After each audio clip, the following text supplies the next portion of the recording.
Welcome back to another episode of the Fifth Quarter Podcast. I'm your host, Marcus Jones, the Bluff City Cowboy, coming to you live from Memphis, Tennessee. And we have a very special show for you guys tonight. We are at the end of preseason. We have our last game this Sunday. And on Monday, the team has to get the roster down to the final 53. So we're going to bring you guys a special show where we go through the roster and we give our own interpretations of how we think that 53-man roster will play out. So because this is a special show, we got two special guests joining us tonight. First of all, you guys recognize top right-hand corner, Miss Amanda Foster, co-owner, creator of the DC4L Network. Thank you for joining, Amanda. Of course. Thank you for having me as always. And at the bottom of the screen, we got another special guest. You guys have seen him making comments on this show as well as the last show. And tonight he's decided to join us to talk a little Cowboys football, go through the roster with us. Got my guy, Jeffrey Dunnigan. Jeffrey, how's it going? Everything going good. Thank y'all guys for having me. All right, guys. So I see the views are going growing pretty fast tonight. So I guess you guys are really anxious to talk about some 53-man roster It's and because how of the Cowboys will complete the team. So while you guys are joining us, if you haven't done so already, make sure you hit that like button. I see the likes have not matched up to the views yet. So everybody who's watching right now, make sure you hit that like button. Also, if you haven't done so already, make sure you go to DC4L on Facebook. They have two groups, one public, one private. A lot of great conversation, a lot of great insight. Always going to get the latest news and notes. And there's always giveaways and prizes that we'll be giving out.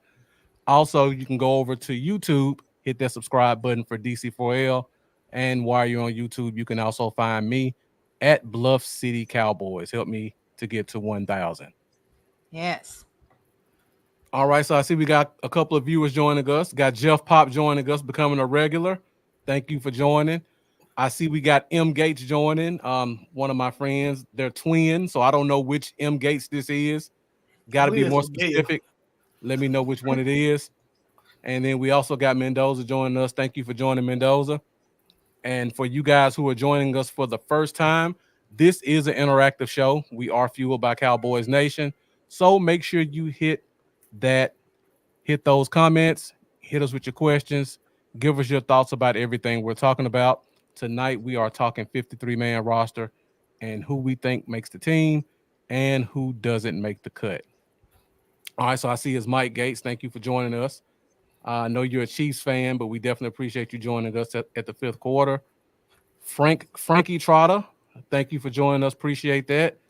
I see we got Cortland joining us also. Cortland, thank you for tuning in. I know you're a Cowboys fan, so definitely looking to see what you provide to the conversation. And we got Marlo joining us. So Marlo, thank you for tuning in also. Okay, guys, so let's go ahead and jump right into it. We're at the 5-minute mark. I see those likes are starting to get up, so everybody make sure you hit that like button. Make sure those likes match those views. And as always, get in those comments. Let us know what you guys think about what we're talking about. Tonight, we're talking 53-man roster. So before we get into that, I want to give you guys a couple of caveats on how I created this list. So first of all, I went based off of last year. So however many number of players we kept at a position last year, I did the same this year. The only position that I went different at was at offensive line, only because looking at it, I personally felt like we're going to keep one more offensive lineman than we kept last year. But everything else was just like it was at last year's 53-man roster. So let's go ahead and jump in. I got a couple of caveats to talk to you guys about on how the roster is created. So number one, looking at last year, the team used the long snapper as one of their veteran cuts. So if you guys are familiar how 53-man rosters work, if a player has 4 years or less of accrued seasons, all of those players have to go through the waiver wire. So once they're cut, every team has a chance to place a claim on that guy. And if the team with the highest claim makes their claim, they get the player. If you have 4 years or more, you immediately become a free agent and you can sign with whatever team you like. So normally, what a team like Dallas or any other team does is they'll have an established veteran that they have a good relationship with, and they'll tell that player, "We're gonna cut you. Don't answer the phone for 24 hours." And as soon as we get the roster taken care of on Tuesday morning, we're gonna sign you right back. So last year they did that with the long slapper. Um, Number two, the rules have changed this year for the 53-man roster. In years past, if there was a player that you wanted to put on IR, you had to put him on the roster for the final 53. And then after the waiver wire clears, then you can put him on IR the next day.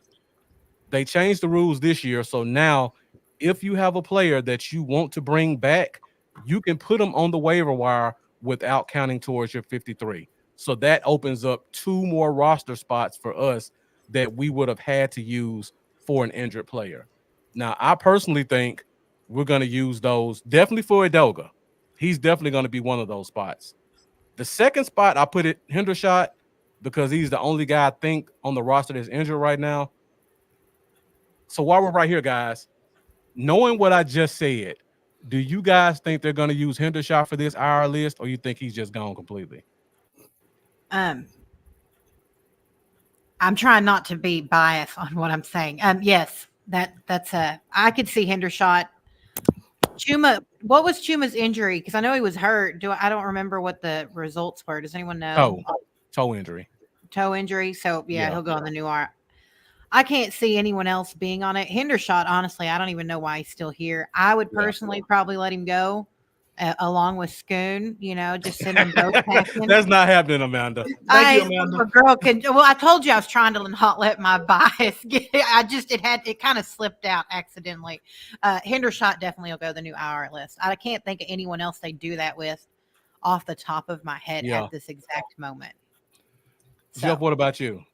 I think Hendershot gone. Okay. We got too many talented tight ends on the roster to just. I mean, we wasting enough time with Hendershot. I mean, it's time for him to do something, get off the pot. I think he's gone. Yeah. This rule may save him. It may give him 4 weeks, only because we don't have anybody else that's injured. Now, if we have somebody else injured, he's definitely not getting a spot. But if Dallas likes him and they want to kind of hedge their bets, maybe somebody else gets injured in the first 4 weeks, and when Hendershot comes back, we got a spot for him. They may do it. But I'm with you guys. If we don't have to, just let him go. I just don't see the point. Go ahead, Jeff. No, I was just going to say, where does he fit? I mean, with the talent, Ferg is a lock. Schoon is a lock. Schoon is a lock. I mean, where else does he fit? And I think Stevens has outplayed Hendershot. Hendershot. Okay, look, how do I put this? John Stevens Jr. looks better than Hendershot did in the season. And the only reason John Stevens Jr. didn't make the team last year is because he got injured. Exactly. So I really expect him to be a lock too. I think that's your third tight end. And I think they're going to stick, what's his name? It's not Noah Fant. His brother. No, Fant's brother. What's Princeton his name? Fant? Yeah, I think he's going to be practice squad again. Yeah. He'll go practice squad again. I think he'll fall. I like Spanford, but I don't know if I think we could lose him to waivers. I think there's so too. Very good chance we're going to lose him to waivers. So. All right. So we got 2 more rules that I want to go over because they change rules every year. And the average fan may not know this. So when you see something that happens, this kind of gives you a breakdown of why that happened. So the third rule that's changed, international players, they brought back that exception. So now if you have a player who was born outside the country and they played at least 2 years of high school football, you are allowed an international exception. So they don't have to go through waivers. They don't have to be on the practice squad. They're just on the team. You don't have to make any special concessions to get them on the roster. Now, we picked up Denzel Daxon, the big tight end and big defensive tackle from Illinois. Now, he played 4 years of college ball, so he's an actual NFL prospect. He's not one of these typical international guys who played at what's considered JUCO level. Like what's the tackle we had a couple of years ago?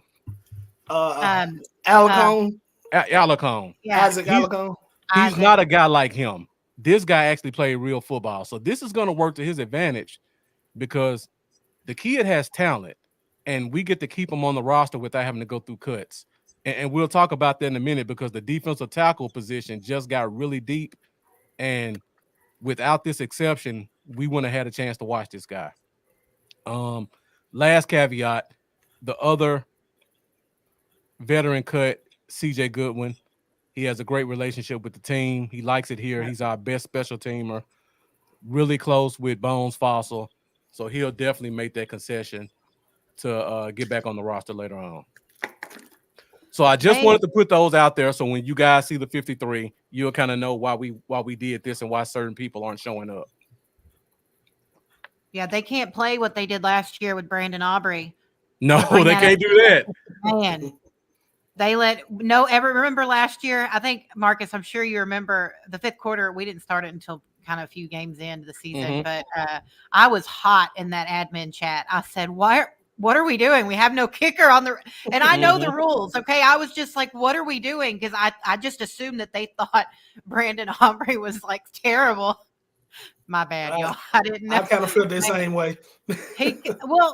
You can't leave him off the roster now. And that's going to hurt us. I mean, not necessarily because he's such a weapon, but it is going to hurt having to fill those spots because with the new kickoff rules too, we're going to have to carry someone extra because it's not the same as it used to be. It's not a big, you want a Nashawn Wright or a Sam Williams, someone playing that special team gunner position when CJ went out. You've got to have someone now. I still don't really like the new kickoff rule, but we got to play with what they give us, right? So yeah. So I see we got Jack Meeker joining us. Haven't seen you in a while, Jack. So thank you for tuning in tonight. Definitely appreciate you being a regular on the show for several years. Yeah. Even back to the old show. All right, guys. So we're going to go offense first. Like we always do, we'll start at the backfield. We'll work our way forward and out. And then we go to defense. We go from defensive line all the way to the secondary. Jack Meeker asked the question, who was cut to make room for Linval? If I'm not mistaken, it was the defensive end, Shaka Tony, right? I think so. Yeah, I think so. I'm almost certain it was Shaka Tony. I thought Tony was the cut for Jordan Phillips. You might be right. Hold on, let's see. I'll check it out. Okay. Yeah, I'm trying to think off the top of my head. We like to give factual. We love giving factual info here, so sometimes we do check. Yeah. Let's see. I see your question, Jeff Pop. We'll get to that in a second. I do want to confirm this with Amanda before we say who was cut.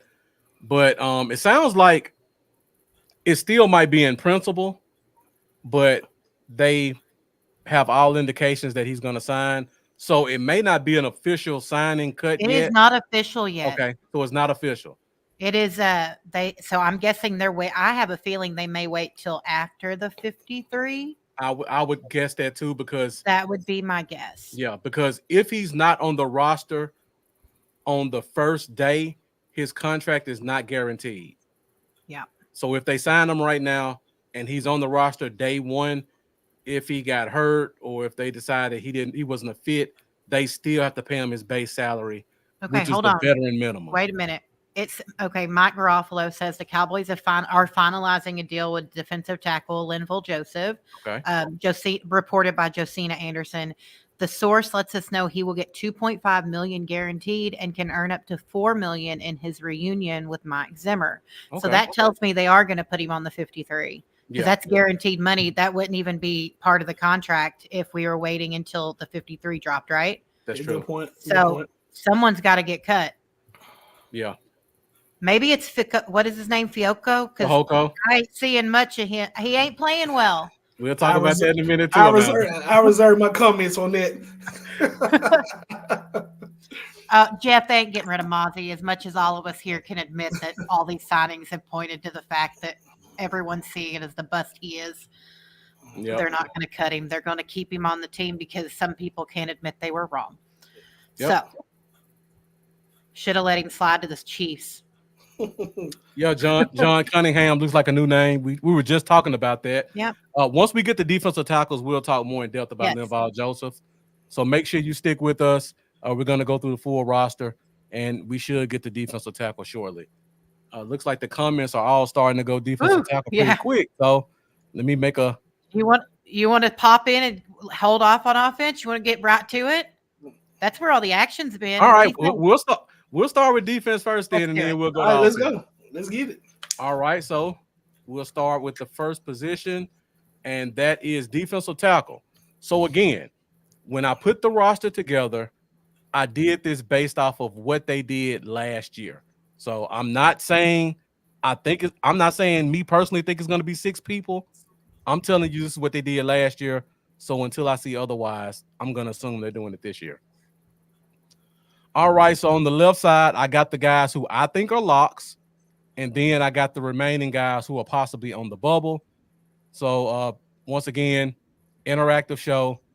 Let us know your guys' thoughts on what you see on the screen. Jeff Pop asked the question, is Mozzie gone? I would assume based off of the money he's owed and No. how short of a time he's been here, he's going to be on the team. Yeah, they don't. I don't see him. I mean, if they kept Taco, I don't see him cutting Mozzie. Mhm. So Mozzie's Taco 2.0. and Jack brought up the defensive tackle who tackled the civilian. That is Albert Huggins. I think he's gone. I think I just pulled that up, and that's exactly what I think. Mhm. That's So- definitely. I think he's cut. We got 6 roster spots, and I'm going to make notes as we go through this. So I have 5 locks, and then I have the asterisk beside Denzel Daxon, because even though he's on the roster, he's technically not on the roster. So do you guys think that because we have access to Daxon, but he's not here, that would make them say we're going to let a guy like Justin Rogers possibly walk? Remember, he was drafted, and Zimmer loves big defensive tackles. Jeff, what do you think? You think we keep 6, and if so, you think Rogers is the guy? So with the asterisk beside Daxon, that means that he don't necessarily count toward the roster. Huggins is gone. We ain't even got to discuss him. He's gone.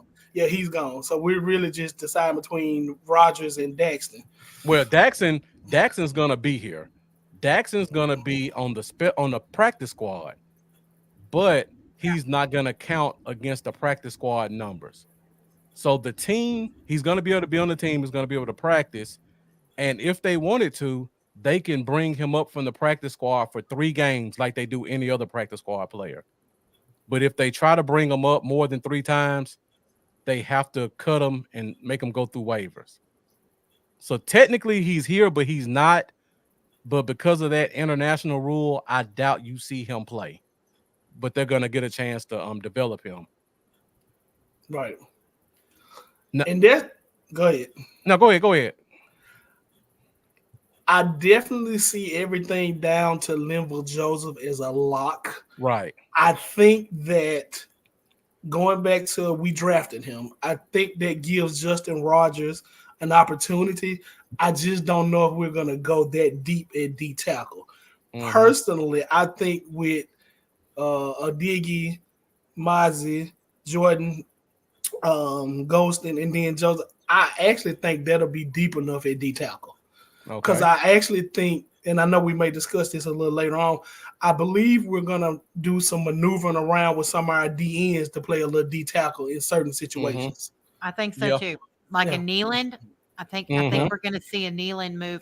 We've seen a little bit of it in the preseason. I think that's exactly right, Jeff. I was right there with you. I agree. Right. And like Jack Meeker said, they really like Justin Rogers. They do. They really like him.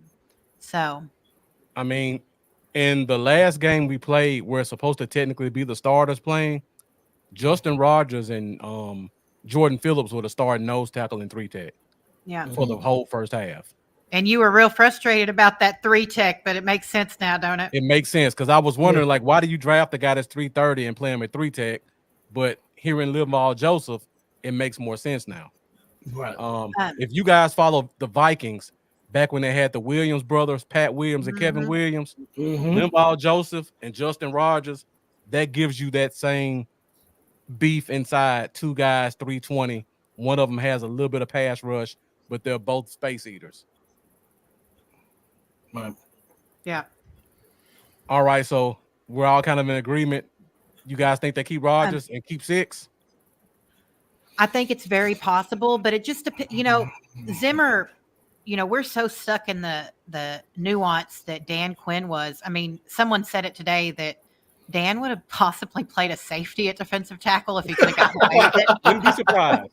I mean, just so we have to remember that Zimmer run, and I made this point after the last preseason game, and I want to make it here live, and I want to tell everyone. I think that Dan Quinn, we gave him so much credit for the work that he did with our defensive backs and all the interceptions. I'm telling you right now, if there's any proof that it was not Dan Quinn and it's Al Harris, we have seen it the first 2 preseason games. I was really concerned with what Zimmer is not a big, flashy, go get the ball guy. Mm-hmm. He is a big boy on the line, put them on their back. That's a Zimmer thing. So I'm really excited to see that Zimmer and Al have kind of formed this thing, and we're going to do both this year. It's not about the speed, which is what Dan Quinn wanted. He wanted fast guys that got off the ball quick and that could go after, that could go along with someone. I mean, look what he was doing. We've already seen with Marquise Bell, the ability that he moved him back to his position, and he is soaring. I mean, They didn't even play him much. I mean, Dan Quinn played so many wrong. So getting off that nuance, I think they will take 6 defensive tackles. I think they have to because of the system that Zimmer prefers. I think we're going to see less defensive backs because I think we have such solid defensive backs. I think they're going to take one less. I really do. I think they're going to take one less defensive back than one less cornerback than last year. And it's going to be linebacker, DT, DE heavy on your 53 roster. That's my thought process on the whole thing. So that's what I've been looking at. Yeah, I think it makes sense because you have to look at the coach who is in charge of your defense, and it's not a Dan Quinn style system. This man values the big boy. Dan Quinn didn't. So I think we're going to see more big boys on the roster than you would see with the speed and flash that you saw with the Dan Quinn 53-man roster. So there's going to be some tough cuts in the secondary. It's hard. It is. Yes, tough. Difficult. Yeah. We're going to talk about it in a minute, but it is difficult. Yeah, so I see we got a couple of comments. Jeff Pop says he's not impressed with it. I'll say this, Jeff Pop. Defensive tackles are not supposed to be impressive. The defensive tackle's job is to clog the defensive line and keep your linebackers clean. Yeah. Yep. And for the first time in – when did Sean Lee retire? 2018?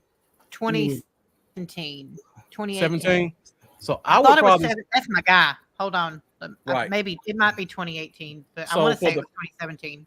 In my opinion, for the first time since 2017, we actually have a pure, true middle linebacker. Wow, we're way wrong. Officially retired in 2020, which doesn't seem right, but that's what it says. April says Sean Lee is officially hanging up his spikes after 11 years with the Dallas Cowboys. 2-time Pro Bowl, ESPN. Hold on. It said long time, 11 years. Yeah, so that would put it at 2020. Okay. But it doesn't seem right. I remember he played 1 year with Vander Esch. He drafted in 2017. So that's why I thought 2018 maybe. That really seems why maybe is that's what the NFL says though. They're usually pretty right about it. Yeah. So like I was saying, Jeff Pop. We have a pure linebacker now. We have an actual true linebacker core. You want to keep those guys clean, and the best way to do it is to put big defensive tackles in front of them. Yeah. Bruiser Burrow, I'm sorry, let me read this, Jeff, and then I get to you. Bruiser Burrow says, Mozzie's going to have to do something special for me to say anything positive. Still feel like it's a waste of a pick, but I hope he changes my mind. Go ahead, Jeff, with your comment. No, I was just going to say, Jeff Pop, you'll see the difference when we run that double A-gap blitz with the linebackers. You'll see the difference with the D tackles with the beef. You'll see what he's doing with that. Yep. You'll see it. And Cortland, you made a comment about Zimmer coming in and acquiring old players. Yeah, we're already seeing that. Yeah, we're already seeing that. The guy we just signed, Linval Joseph, was a Viking. I mean, he was a Viking and a Bengal. So you got to, and then, Kendricks, another one. Mhm. He chose to come here because he was going to get more playing time and he prefers Zimmer's system. He literally agreed to terms with the Niners and pulled a Randy Gregory and turned Yep. around and ran home. Carl Well, Lawson was a Bengal. Yeah. Carl Lawson. So you got to look at these. He's already doing that. He's bringing in people that can coach up the younger Yep. people that we've put. The problem is he's only here on a 1-year deal. Our Yep. coach, we don't really, it's very interesting. That's why so many players, I think, are coming in on 1-year deals. Because right now, we don't have a coach next year. I think Al Harris Yeah. is the only one really with a contract on the roster. We ain't got a quarterback. We don't have much of anything in 2025. So, Yep, that's true. So this year is literally going to be all in, at least for the all coaching in. staff. Yeah. All right, guys, let's keep the show going along. Next, we'll go to defensive end. And I think last year they went a little short with defensive end. So I have it at 5. So I got 4 guys that are locks. Of course, Micah. Of course, D-Law. Needland's a second-round pick, so he's a lock. Carl Lawson, we just talked about. He's a Mike Zimmer guy. He's another guy that got a guaranteed contract, and he's going to be another pass rusher. So I think those 4 guys are locks. Do you guys both agree? Agreed. Yes. Okay. Agreed. So if we're gonna keep 5, these are our available options on the right side of the screen. Now, Tyrus Wheat was on the roster last year. Mm-hmm.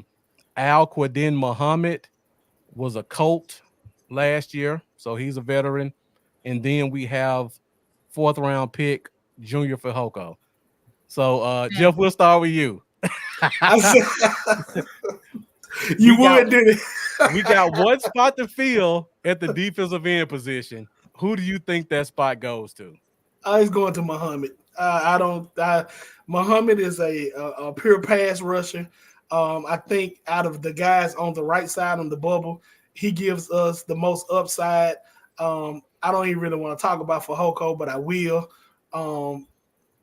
Wheat may be the second person. So it'll be between Muhammad and Wheat. But Fehoko and Johnson, they're gone. They hadn't showed anything. Yeah, and Johnson if you has watch, no chance. yeah, and if you watched any of the time, I know I was going back and forth in the chat in the group with a guy, but I asked this question: can anybody tell me what Fehoko brings to the team? If you watch just the Raiders game, I mean, he was getting crossed up on stunts. He was getting washed out of the play. He was overrunning it. And it's not that I don't like the guy. I'm looking at what's best for the team.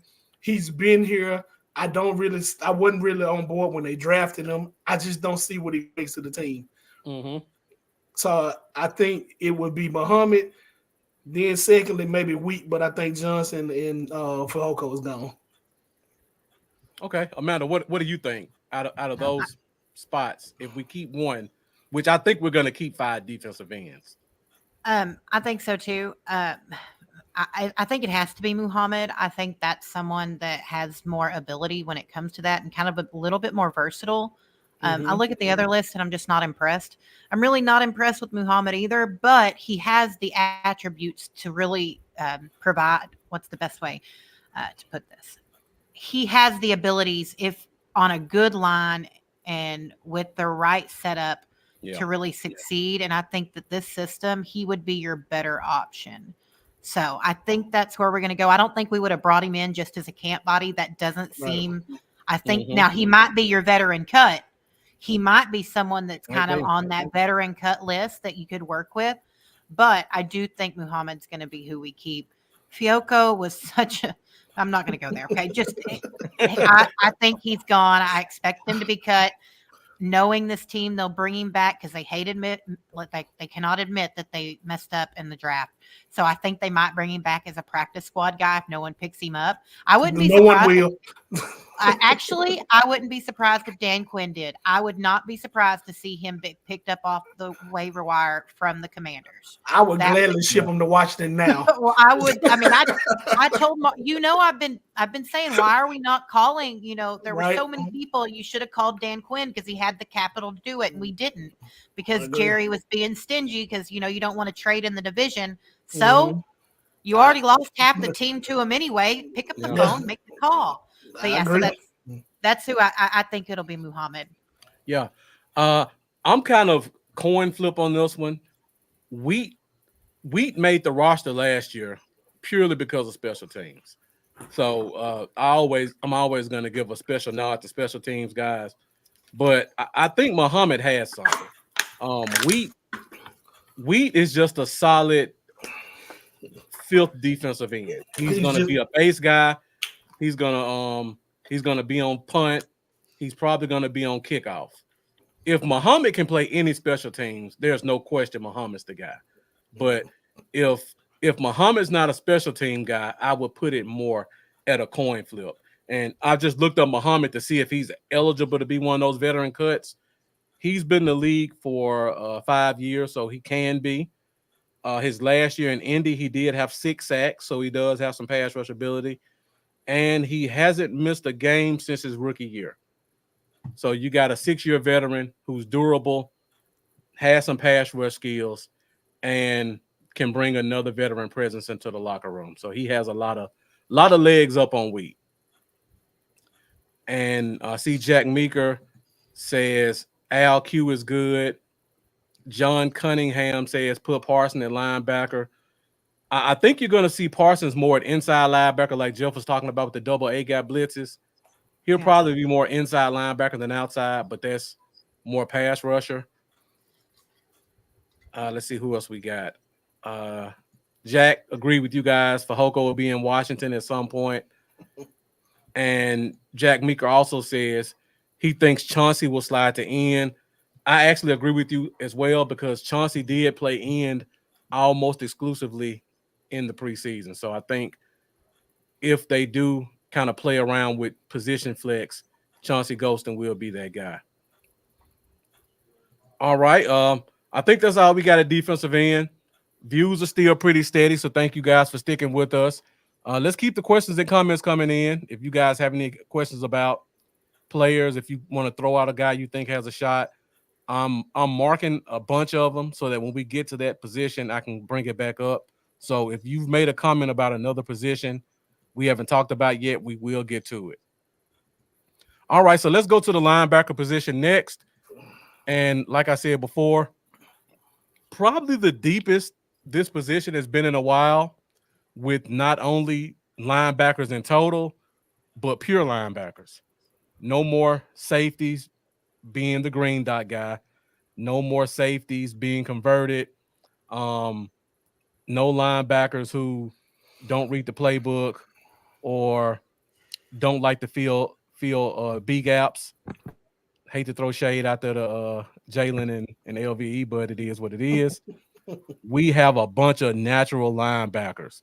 Yes, so we last year we kept 5, but again, we didn't have a lot of linebackers. I think these 4 are locks. Of course, Kendricks is a lock. Yeah. Overshown, Woo. 3rd round pick from last year, definitely a lock. Yeah. Leo Fowl, 3rd round pick from this year, a lock. Damone Clark, a 3-year starter, he's a lock. We got 1 spot left. To me, we got a couple of good options over here. What do you guys think? Who's the guy that gets that 5th linebacker spot? Willie Harvey. This time, Amanda. Willie Harvey will take the last spot. Okay. I'm impressed with what I'm seeing. I like Wilson. I really think that Willie Harvey's the answer. Wilson will go back to the practice squad. I like Harvey and what we saw him get an interception this last game, right? Mm-hmm. Yeah, I do. And he's kind of like Turpin. You know, we got him from the same place, MVP, mm-hmm. And we've had really good success with that with Turpin. And this is year 3 for him. And I really think Willie can also be good in special teams. So I expect him to be your 5th lock. I don't even know if I'd put him on the bubble. I think he's done enough in preseason. That's your answer. Yeah, in the past 2 games, one game he should have had a pick. The other game he did get a pick. For a pick 6, right? Or was he the pick 6 or was it? Wasn't it him? Who was it? Wasn't that Hall, the defensive back? Was it Hall? It was Hall. It was Hall. Okay. I didn't remember. Sorry. I didn't remember. Harvey got the pick 6 in practice. Okay. I knew someone did. I remember, but he's been really successful. That was off Trey, wasn't it? Uh-huh. Probably. Okay, I'm gonna keep my mouth shut. Yeah. But Willie Harvey's your linebacker that's gonna make the team. Yeah. We got a lot of love for Wilson in the comments. Jeff, where would you go with that fifth spot? I'm gonna be honest, guys. I don't know where we would go short, but I could see us keeping 6. We'll But if talk I about had, that in a minute. but if I had to choose 5, it's gonna be between Mogensen and Harvey. I'm kind of Okay. on the same fence with Amanda with Harvey, but I'm loving what I'm seeing from Mogensen. Um, he He was did get one a of the pick. he was one of the ones that got a pick, and I'm just gonna be honest. I see Sean Lee like traits in him, and I know that's saying a lot. But if you look at that play that he got an interception, it reminds me of that pick that Sean Lee got off Peyton Manning. He Mm-hmm. read that zone perfectly and jumped the ball, and he was gone. And I like what I've seen from him. So that to me that would be a hard cut. But I have to lean toward Willie Harvey. Harvey looks like one of those green dot guys as well, or Yeah. a guy that can call the defense. But I'm pushing for 6. I'm gonna be honest. But the fifth Okay. one will have to be Harvey. Okay. All right. So I'm kind of right there with you guys. Um, Oh, and just so I- you know, Marcus, yeah. Harvey dropped that interception. So he Yeah, he dropped it. did It was, drop it. oh yeah, he dropped it. He missed it. So, Yeah, and but thank you, Antonio Lawrence. You said that also. Appreciate you. yeah, I Keeping went us back honest. to look because I like putting factual stuff out here, and I wanted to make sure I was right. So, Yeah. but yeah, he bobbled it. He had that intercept, the pick 6 in camp. So that's Yeah, where my yeah. mind was. So So for me, I'm torn. I'm with you, Jeff. I would rather keep 6 because Harvey. I'm with you, Amanda. Harvey's done enough to be on this roster. yeah, Mm-hmm. He's been playing the mic. He's been reading passing lanes. He's a good special teamer. But I hate to kind of give a cop out answer because I'm going with both of you guys. Like you said, Jeff, Mogensen has something. He He's an does. undrafted rookie. So you have a big ball of clay. He was known for his intellect in college. Like that's what got him to even be mentioned as an undrafted guy. We don't have a lot of pure Mike linebackers on this roster because Overshown, Leofow, Clark are not Mike linebackers. no, Kendricks is a Mike. Yeah. Harvey is becoming a Mike, but Mhm. Mogensen to me can be the guy of the future. And you don't want to take a chance of letting that guy leave when you've seen our history with middle linebackers. Mm-hmm. John Cunningham take asking, what does Harvey bring that Wilson doesn't? First off, like I just said, Harvey has middle linebacker tendencies. Right. If something happened to Kendricks, you don't want Overshown playing the mic. You want No. him running because that's what Right. he does. Same thing with Leofow. Clark just can't do it. And I don't want to question his intellect, but everybody can't be a Mike. If something happened to Kendricks, Harvey can come step in and be that middle linebacker and call your defense. Wilson can't do that. Yeah, people don't think about that, when you're talking about it's not just skill set. You have to have the intellect because your Mike linebacker they're the quarterback of the defense. They're the ones out there making sure everyone's where they need to be. They're calling your plays. They're moving people around. The only person right now, the only person out there right now with the experience to do that is Eric Kendricks. That's the only person that's in your locked group that's ever done it. Like we might be able to see, but I think Harvey did it in the XFL, if I recall correctly. I think wasn't he doing it? He I think did. he was. I believe only in the so. XFL. He was in the NFL 3 years before with the Browns. He was not the Mike. No, he wasn't, but he was in the XFL. So he's got that experience there. So you've got someone who can. I like Mogensen, and I do agree that he's got the general. He's got something to him. But we've got such terrible luck with linebackers. Look, Van Der Esch, Lee. So maybe we do keep 6. Maybe you cut a player like Ezekiel, veteran, because he's in love with this team. No, I don't know. Not keep bringing back. You're going to have him. You've got to. But if you tell Zeke, hey, we're going to call you tomorrow, we're going to cut you, don't pick up the phone, Zeke will. First of all, no one's going to call Zeke. No offense to Zeke. I love Zeke. Stacy, if you're watching, I know you follow the page. I'm so sorry. I love your son.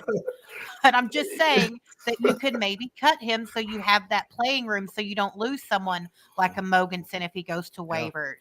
Or I'm trying to think out of the box there. So I was actually going to make that point later in the show, but I'm glad you brought that up because if there's anybody who would be a veteran cut and we know they wouldn't leave, it'll be Zeke Elliott. Yep. In And a heartbeat. Yep. Good point. the other thing, imagine how the news outlets and Cowboys Nation would erupt if and they don't know how these rules work. If Zeke Elliott did not make the final cuts, it would be pandemonium. And that's what Jerry loves. Oh yeah, it'd be the headline. Still, take a little distraction off the fact he ain't gave CeeDee Lamb a contract. CeeDee, I know you follow the page too. We love you. We want you to get your money, but take a little shine off of that. And so, look, Jeff. Yes, Jeff. That's where we're at. It would make the most sense. You got to think about when you're playing the juggle Tetris game with this 53-man roster, you have to be very, very intelligent when you're doing it because you've got to make sure you're filling your team correctly. But because some of these guys you're not going to have on your 53 all the time.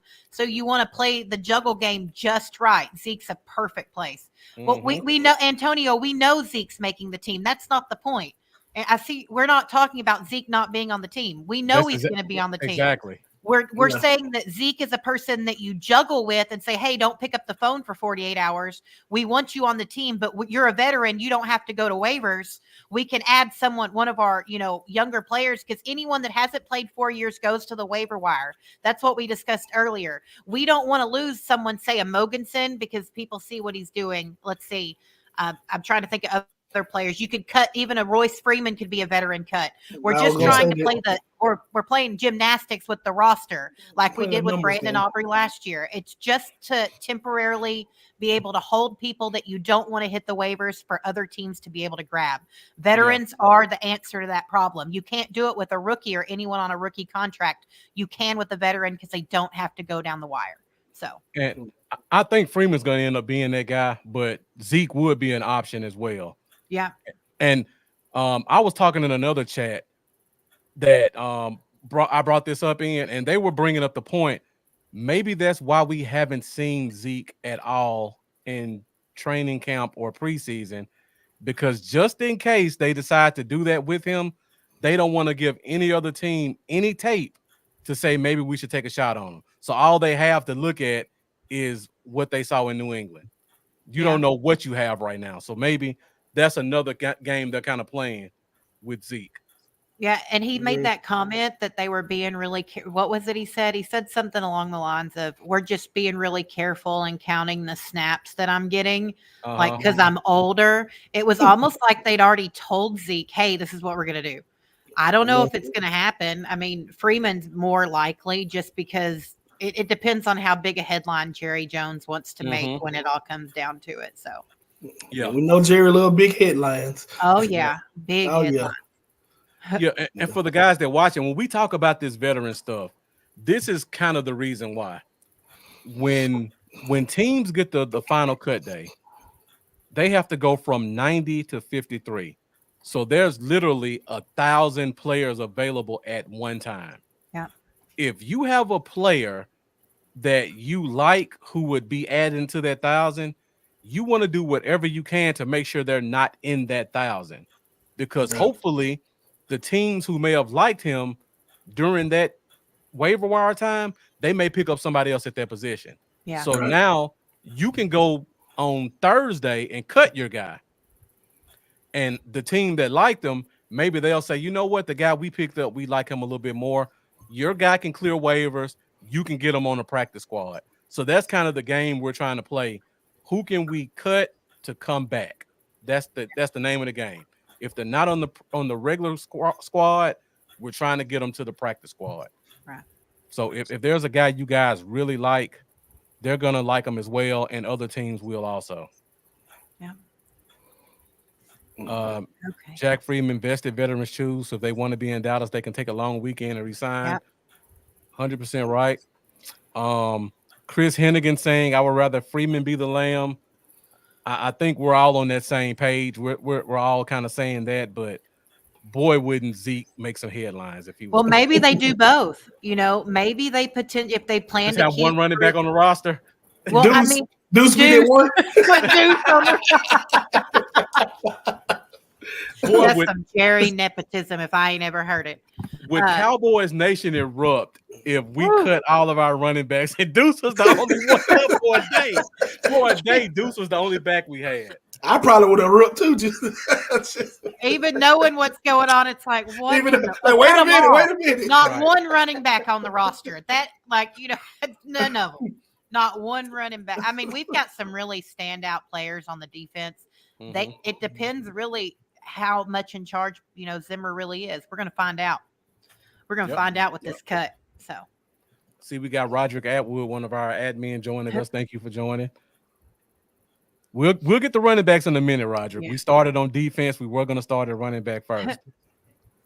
all right. I see Next somebody position. saying Tamara Sayas. Somebody I follow quite a bit in the chat, so I don't know where your name is. I didn't see you post. But Chris Hennigan, thank you for joining us. And Cowboys Dynasty Live Club, thank you for tuning in also. Yes, thank you.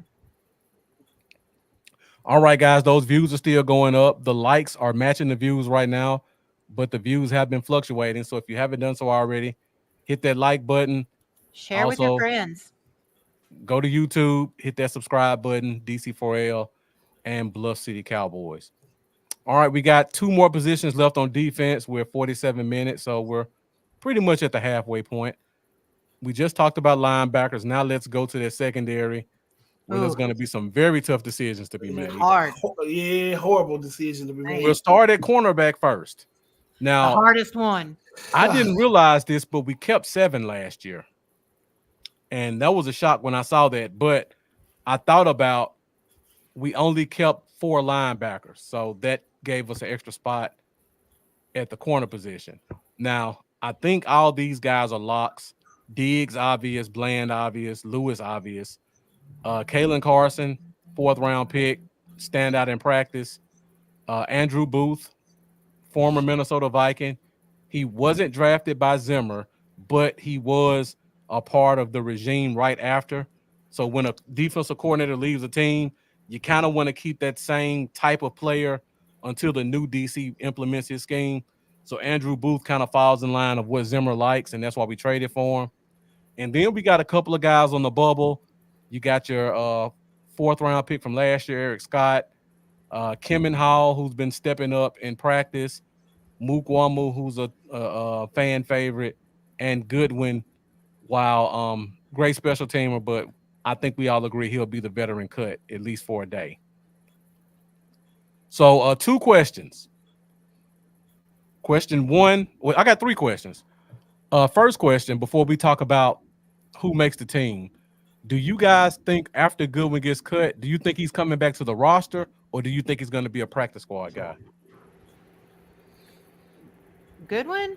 Yeah. Do you think he's going to be practice squad or he's going to be 53? I can't imagine that he wouldn't be on the 53 just because of what he brings to special teams. I don't think Bones let it slide. I mean, Yeah, really? because you can only bring him up 3 times or Yeah, 4 times. I just don't think. I think you have to have him on the roster. I can't imagine doing that. I mean, but then again, I can't imagine not signing CeeDee Lamb already. So who knows? But I love CJ Goodwin, and you know, people don't really think about it when in this aspect, but we really missed him last year. So Yeah, we really did. missed him last year. You think about all the penalties Sam Williams drew. I was about to say, shout out to Sam Williams. He is not a gunner. But we, you know, so I think Goodwin stays. Jeff, you agree he should be on the 53? Yeah, you're not Okay. going to play a game with him. That's your best special teamer. Looking at these corners here, maybe Carson, but the way they've been raving about him, I think he's going to play a lot of defense. Don't know if Booth really played any special teams. So yeah, Nah. you got to put Goodwin on there. Yeah, Booth's not a special teams guy. I can tell you. I'm a Clemson fan, so I've been following him since he came. He's not a special teams guy. Well, there you go. Goodwin on the 53. Okay. So, so next question. We already know Goodwin's not going to be 53-man roster initially. Who are the 2 guys you keep?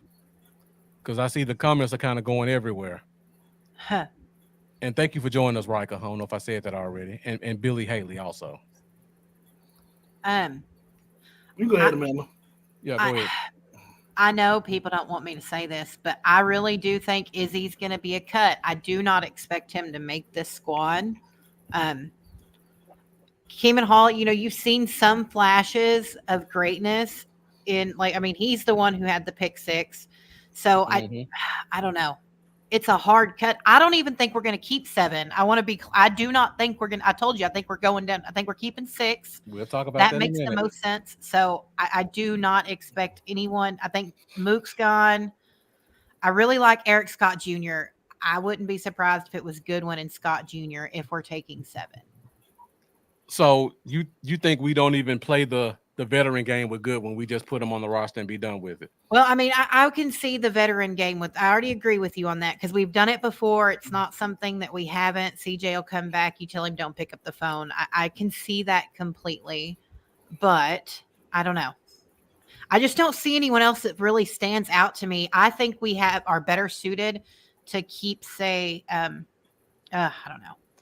I think a wide receiver might be something that actually you're going to have to keep an extra one given the situation. So I just don't think we're taking 7, Marcus. I know you're going off last year's thing. I think 6. That's where you put an Eric Scott, and then the others, kind of let them slide and see what happens, and bring them back if you can to your practice squad. Okay. Jeff, where are you at? So, kind of working from the bottom up. You slide Goodwin over to the locks. That'll be your 6. I'm seriously picking up the phone and calling Dan Quinn and saying, "Hey, you drafted Scott. You pounded the table for Scott. We'll take." He drafted Mukwamu too. Well, if that's the case, I ask him which one you want. Is it love him? I personally just don't think they've given Izzy the opportunity, and maybe, we're not at every practice, so it's something he's not done that will cause them to keep drafting corners and not giving him that opportunity. Great I point, really Jeff. feel like if he had the opportunity, because he played in a few games and I like what I saw from him, but he's in his 4th year. I just don't see him making the roster. Right. And Eric Scott, I think it's by default because they drafted him so high. Well, they wouldn't high, but they drafted him and they kind of, sold the farm on him saying that, hey, he's this, he's that. But I would really pick up the phone and say, hey, Dan Quinn, here's one of your guys.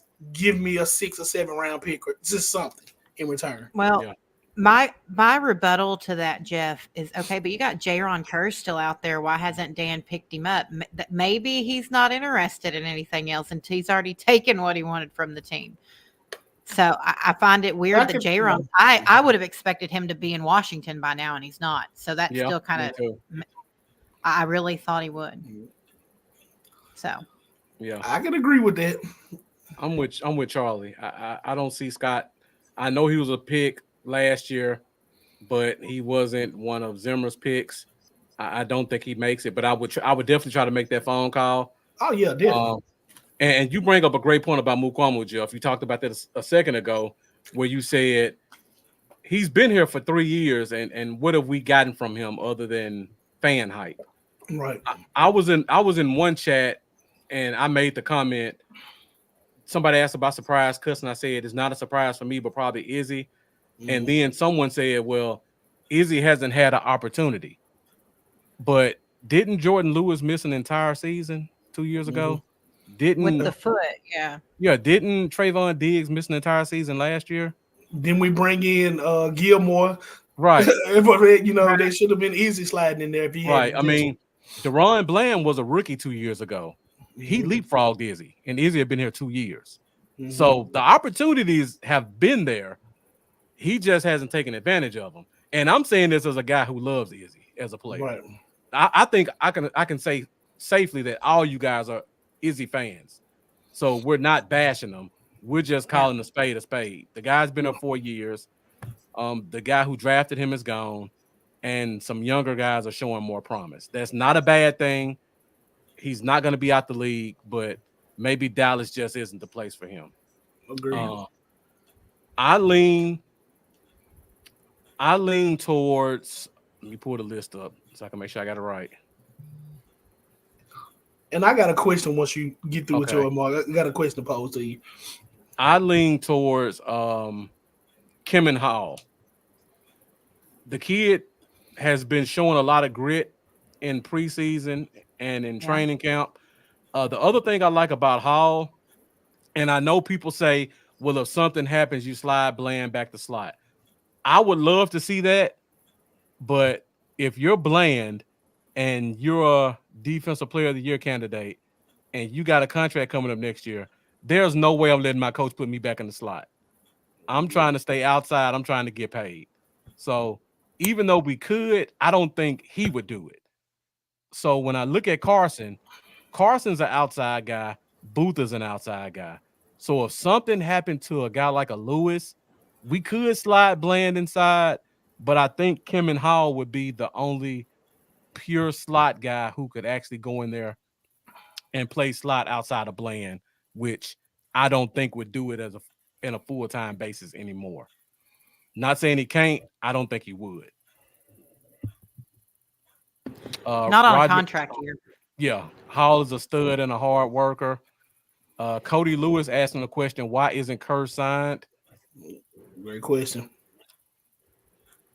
Well, I'll say this, Cody. There are only maybe 4 teams that run a defense where a guy like Kerr's skill set can be used.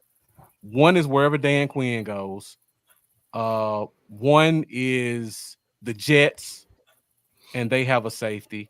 One is Baltimore, and they have 2 amazing safeties. And then the fourth one is wherever Gus Bradley is. Outside of those 4 teams, Kurtz's skill set is outdated for the NFL. So there's not a lot of competition, and anybody who could use them will just let them sit there until they have to use them. Pretty much like Charlie just said. He's way too specific. And Charlie saying they have Mukwamu as a safety. That's where he's been. So a cornerback going the past few years wouldn't affect him. Now, I'm only saying this because in the last 2 preseason games, he was playing strictly at corner. Mm-hmm. Because and Charlie said he also didn't play well last year. Yeah. There's not going to be a lot of teams who rely on your safety being your green dot guy. And I think that's the only reason we kept him here. So Charlie makes the point about safety. So let's go to the safety position. Looks like everybody's kind of on the Hall and Mukwamu train. But let's talk about safety really quick. Go ahead, Jeff. I'm sorry.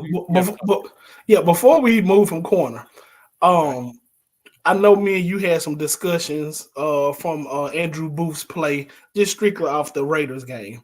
Mm-hmm. With that talent, or what we perceive to be his talent and his tackling ability, do you see some opportunities where we try to slide him on the field to get him some playing time, or we just stash him, break glass in case of emergency, one of our corners go down, we got to plug and play?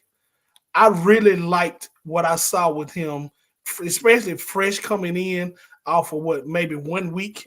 And 2 days. He was signed on Tuesday, and he played Saturday. Yeah, well, I was giving him a little grace, but if you watched him play Saturday, I mean, he was sure tackling. He was all in the receivers. I mean, he looked like a second-round pick. And I just wonder, do you think we would try to get a talent like that on the field, or would we just like I said, break glass in case of emergency, we got to plug and play? Thinking about it, our corners are so good. Yeah, we're tough decision. You can't take those guys out. Yeah. No. I agree. Yeah. But I also feel like you couldn't keep a talent like from what I've seen. Yeah. And it was just one game, and it was against second and third stringers. But a corner that tackles, give me them all day. Well, let me tell you this. I would pay close attention to this week's game and see if you see him playing gunner. I don't think he's done it before, but he's got the speed, he's got the long arms, and he can tackle. That's a gunner. So pay attention to see if you see him outside playing some gunner on punt return, because we know Goodwin's on one side. Mukwamu was on the other side. And also Nashawn Wright, which was terrible to me, but he was I won't say terrible. He was serviceable. Could have been a second round pick. I would have tried. Yeah, I would have tried to find a better option to be my gunner. So pay attention to him at that gunner position. But I don't see how we can get him on the field with the level of corners we have because they love Carson, and I don't want to take anything from him either because that boy can ball. Oh, yeah. He really goes up and gets it, doesn't he? Man, Yeah. he is not afraid. He is one of those guys. You know, you look at Diggs as one of the things that makes Diggs so good is he played wide receiver, you Yeah. know, and then Saban moved him over and had him go to corner, right? And so Yep. you want to, that's your biggest trait is watching a corner that'll go up and fight for a ball. You don't see that. Carson has that skill set, and that's something that really, really excites me. And I don't know if we're going to be able to keep Bland next year. I know people don't want to hear that, We but definitely we've won't. got a lot of money. Look, we got a lot of money. We got a lot of money to pay out, and we don't. I mean, we're in a lot of deep water is the best way to put it next year.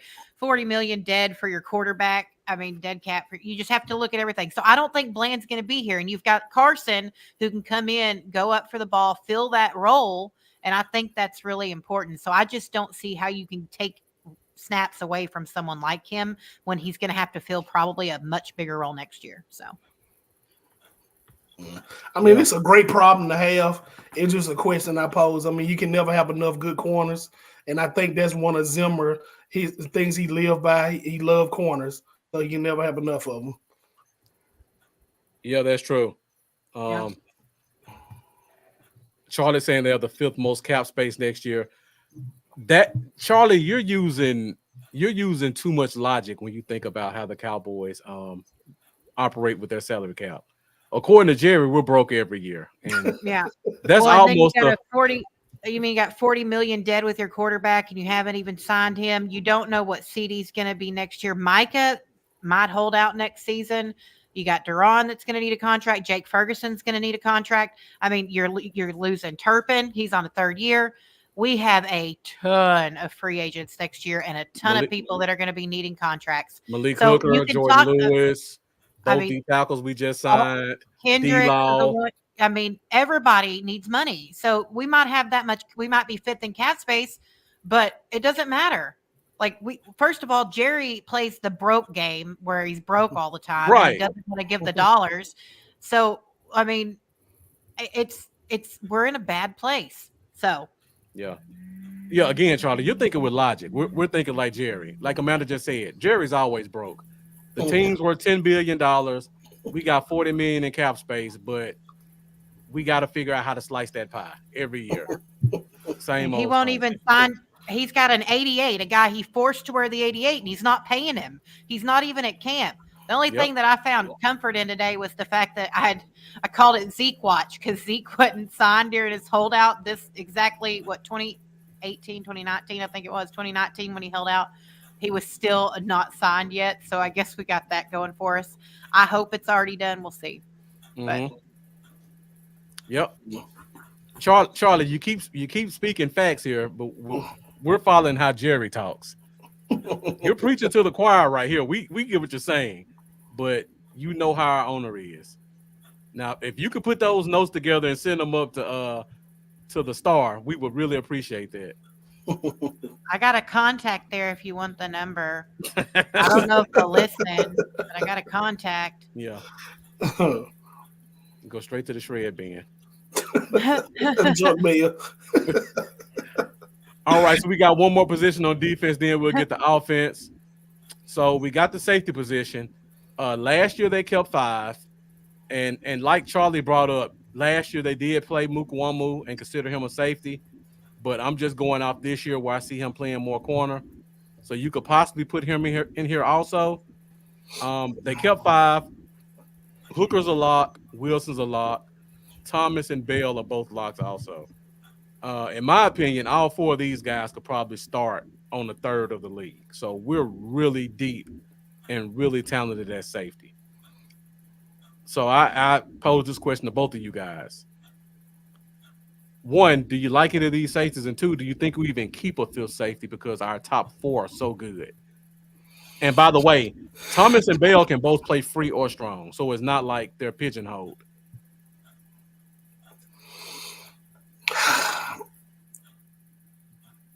That's tough. Even if we keep 5, I like Wood and Johnson. I just don't know which one we would value more to put on the lock 5. Uh-huh. Oh, My heart no. telling me Johnson, but I'm Okay. just I'm at a toss up. Okay. I think we're keeping 4. I think this is just another place that you can kind of play the roster gymnastics because the beauty of a lot of these people is they do play linebacker. And El Fierro, I think is how you pronounce it. No, we've done the Bell at linebacker. No, no, no, no, no, no. Look what we have seen in the preseason, putting him back where he belongs. Now Bill Are needs to you stay in safety. He needs to stay where he is at. We are not. We are Yes. past the Dan Quinn scheme. My goodness. Yeah. No offense. Hey, you can have your opinion, but I've seen that show and dance. I've moved past it.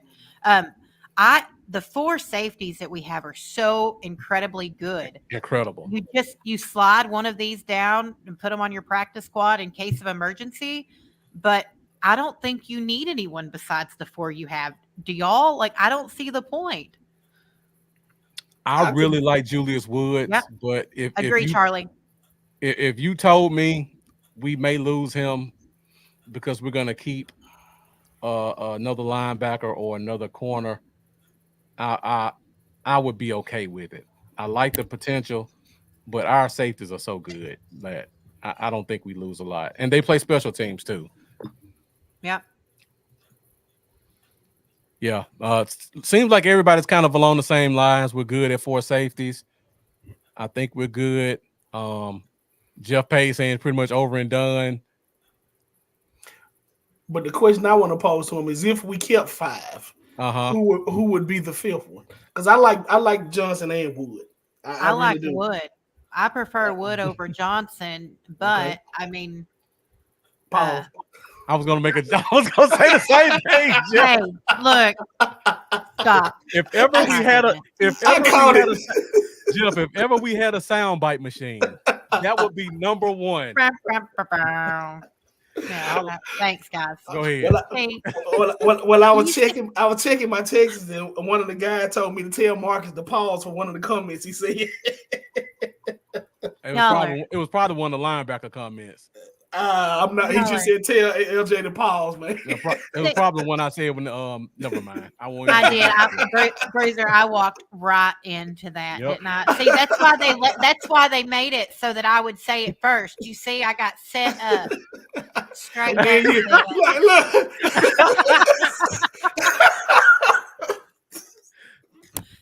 Jeff, I have your address. I want you to remember that because you've given it to me previously for a prize I sent you. Jeff Pop, watch yourself, sir. I just said, did y'all see Jeff come in? Everyone likes Wood. See, y'all got to remember, I do have a lot of y'all's addresses. Y'all better be careful, okay? All right. At that point, I think we need to go to offense. You know what? Before we go to offense, because you guys do bring up a good point. Here we go. The fact that Amanda likes Wood over Johnson, gotcha. Charlie, we're going off the rails now, Charlie. I'm really glad that I'm. So,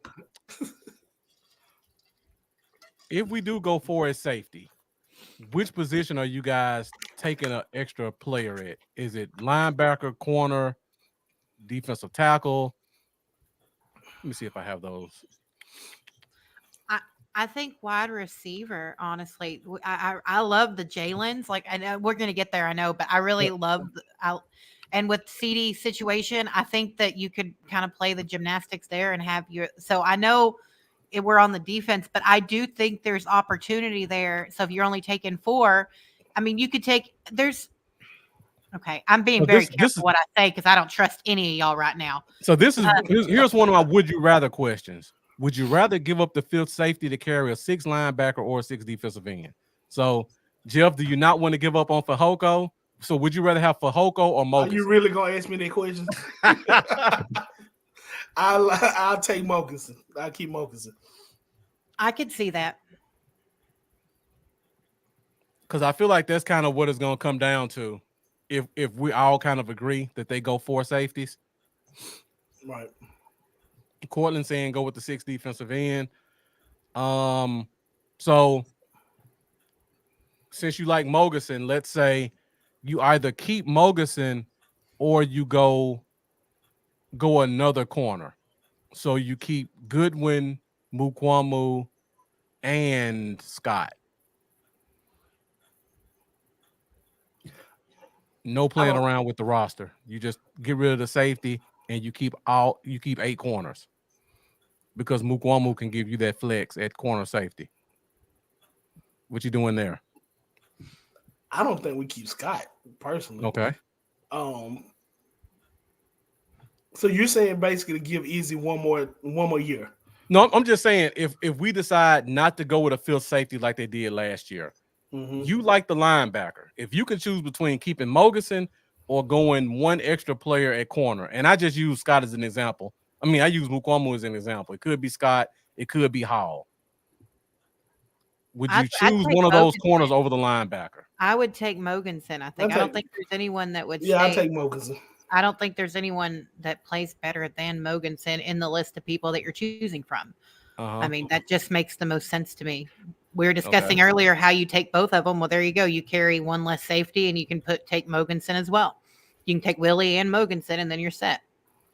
Yeah. Right. So. Okay.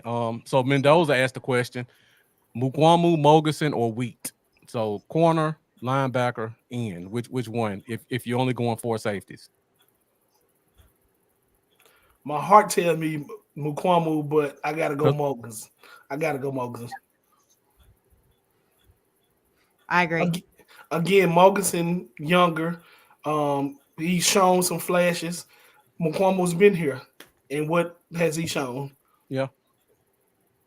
That position flex does mean a lot, though. But I'm with you, and again, love Mukwamu, one of my favorite corners out of college, out of South Carolina. Was excited when we drafted him in the 6th round. It's been 3 years. Yeah, I mean, if we don't cut him now, he's definitely gone next year. And if we keep Mogerson, we got him here for at least 3 more. And when Kendricks leave, we're gonna have the same problem next year that we have that we had last year. No mics. Right. You keep Mogerson on the team, you get a chance to groom a guy who is a pure mic. And maybe next year he slides right in to be your starting middle linebacker. You never know. Yeah. All right. We're at hour 13.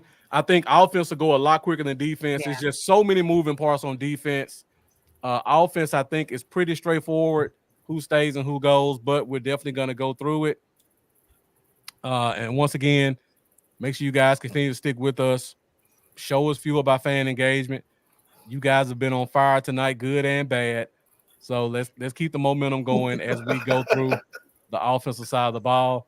So we'll start off first at the running back position. Okay, awesome, because I have a great idea, Marcus. I have a wonderful idea. Are you ready? Okay. You're missing someone on this list. Trey Lance should be the running back. You know, that was you that made that comment earlier. It's my idea. Look, I'm telling you, if Trey Lance, I don't want him to throw the ball, but he can run it. So put him back there. He's pretty fast. My only question is, can Trey catch? So you want to go with the Justin Fields line of reasoning? Look, I'm just thinking, I don't know if he can catch. I'm just trying to find some reason. Because Jerry's like, he's definitely making the 53-man walk. Okay, well, was what? Right. Sorry. Okay, you're right. He didn't say at what position. He didn't say where. He didn't. Sorry, guys. I just don't like Trey Lance. Thank you, Jeff Pop. We appreciate it. I'm ready to be serious now. Sorry. All right. So, in my opinion, I think these 3 guys are locks. We haven't seen Zeke, but definitely he's going to be here. Rico Dowdle's a 3-year incumbent. If he's healthy, he's on the roster. And Hunter Lipke is our returning leading special teams tackler from last year. I've been watching him throughout preseason. It's ridiculous how many tackles a running back makes. I think he has like 4 special teams tackles in 2 games, which That's ridiculous if you think about it. How few snaps they get. They're getting a little bit more because of the new kickoff rules, but in an average year, a good special teamer has 7 to 8 tackles. I've counted 4 tackles in 2 games for Hunter Lipke on kickoff. That dude is playing, and plus, there's talk about him cross training at tight end. If we put a fullback, he's a fullback. He can catch. I just think he's an all around guy who's going to be on this roster. So, and Jeff Pop, he did fumble last year. Yeah, that's what I was laughing at. I saw they comment. All right, so let me know. Do you guys think these 3 are locks, or do you not feel the same way about Lipke as I do? I wish. I mean, I wish we utilized the fullback more. I think it's going to be really important though, in getting because you're coming in pretty much with a brand new left tackle, and honestly a new center. So there could be some weakness, not necessarily in strength or power on the line, but just getting that camaraderie. They're new, right? So you bring in a fullback to help protect your quarterback. I think that might be what really pushes Hunter over, because you kind of have him there to pick up. I think you're going to keep Hunter just because he's also only in year 2. And Zeke, of course, is an expert at protecting Dak. Everybody knows that. That's his bread and butter. He is excellent in protection. I mean, except that time we made him a center. Yeah. So, poor guy. At least he gets a chance for that not to be the last play he ever made as a Cowboy. Poor guy. He deserved that at least. But I think you keep Freeman. Freeman has a lot less carries than Zeke. The only issue with that is Zeke and Freeman are so similar in the way they act. I mean, they're the same style of back. Same thing Jeff Pop said.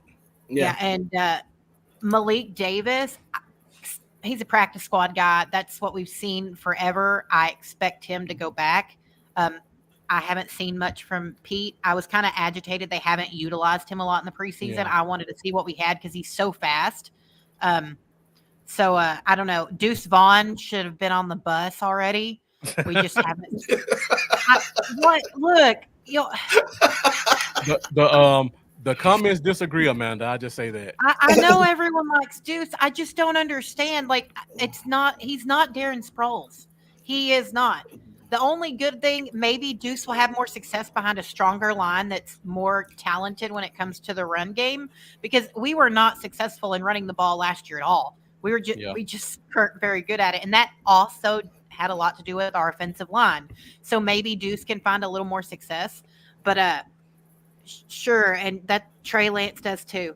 But sorry, Bruiser, but so does Trey Lance. That's all he needs, just more reps, right? Mm-hmm. Sorry, that's I don't see Deuce was only brought. We only drafted Deuce so that his name could be called and his dad could do it on the phone. That's the way it goes. So I think it's Royce Freeman and then Malik Davis to your practice squad. Deuce will probably come back to your practice squad as well, because no one's going to pick him up off waivers. So, but that's my guess on that. So yeah, and Jeff, before you go, I'll say this, because Billy Haley makes a great comment. We all like Deuce as a player. Everybody loves him from Kansas State. Great story. Small kid making it to the pros. Also, his dad is an employee here. But when you look at Deuce as a player, he can't pass block. Yeah, you don't want that. He doesn't play special teams. He can't. He's not big enough to be on kick or punt return. They would destroy him. And he's not a returner. So he can't tackle. He's not a returner. He can't pass block. All he can do is catch or run. How many times would they use him to make it worth him being your 4th or 5th running back? And that's not saying he's a bad player. We just don't know how to use him. If that makes everybody feel better. Yeah, I'm not saying it. Look, we've seen him at Kansas. He had some success there, but he's just not.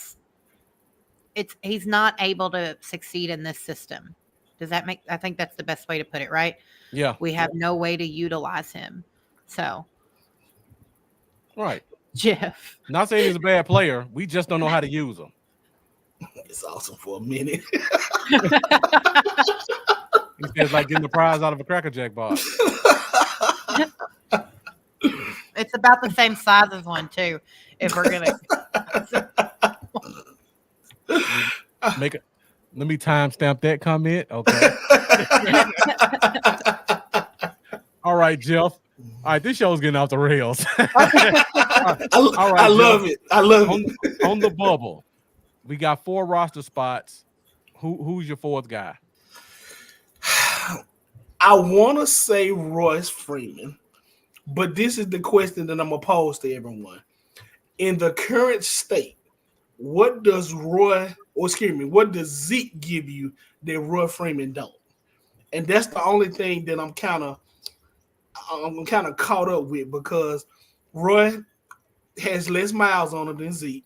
They're the same type back, big bruising back, goal line, short yardage back.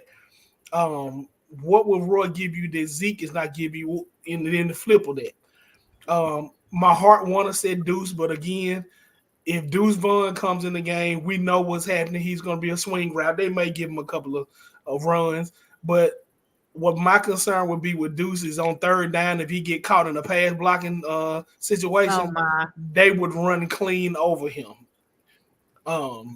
So I'm with you, Amanda. I would love to see a little bit more Pete.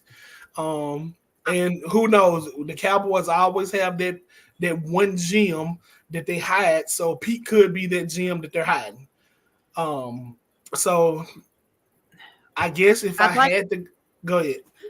No, I'd love to be the case because we have no speed. I'm really concerned about the speed coming out of our backfield. Yeah. I do not want to be one-dimensional. We were one-dimensional when we only had Zeke because they cut Dez. Y'all remember and we had to go out and get Amari Cooper in the middle of the season because we were one-dimensional. We could run the ball, but we had no one to really throw to. We had like Cole Beasley, some tinker toys.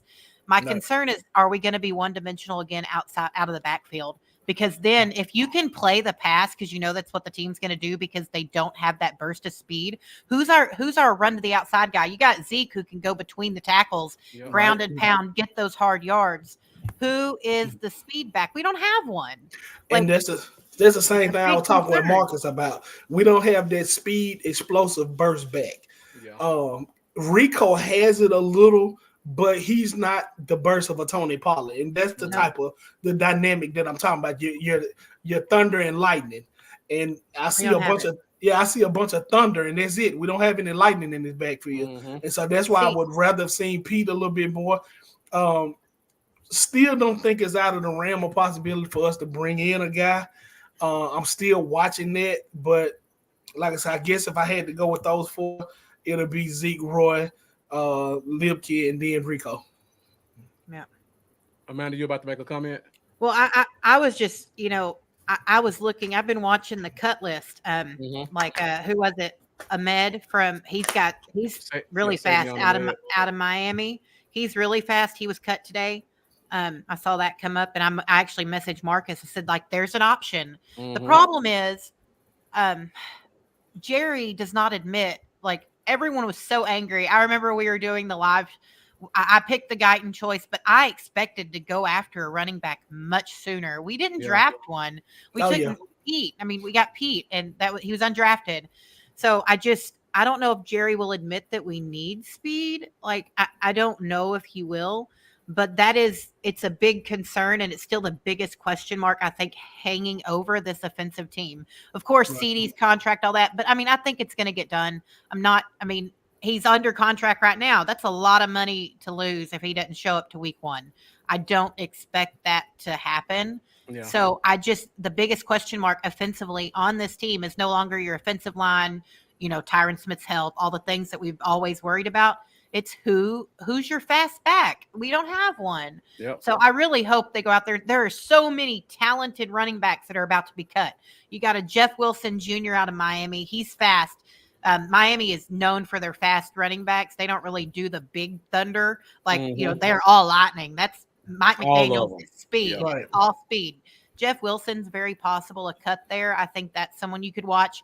The Jets have a couple on their bench that I could see calling for. But I think one of them has to be cut. Everyone's about to play these maneuvers. Mhm. That's why I joke around with the Lance idea. But, you look at a Taysom Hill in the Saints. Anyone who's watched the preseason games, Trey Lance struggles with accuracy. Everyone can see it. It's not about reps at this point because you're a 4-year veteran. You've been there 4 years. It's not like he's not started. He started in the NFL. So maybe you find a way to utilize that running ability that he's got, like the Wildcat. Someone mentioned it earlier. So, and he is fast. Trey Lance is very fast. So I'm just trying to find means for this 4th round pick we gave up for a guy that's going to be the backup to the backup. Emergency, Right. yeah. Yeah, he's the backup to the backup. So. Well, Amanda, I'm going to throw this wrinkle in. And I know we hadn't got to receiver yet, but last year we used Turpin a lot in the backfield. So perhaps they're going to use Turpin as our speed option at running back. The only problem with that is when he comes in, he get hurt, and then I don't like the offense to be predictable. If Turpin comes in, you pretty much know what's about to happen. It's going to be a Wildcat or a jet sweep, something like that. Yeah. And I don't want the offense to be that predictable. Yeah. But that may be something they're trying to do. So you brought up Wildcat, and I've had Cortland's coming up here for a while. He's asking, would they use Trey Lance as a Wildcat type offense?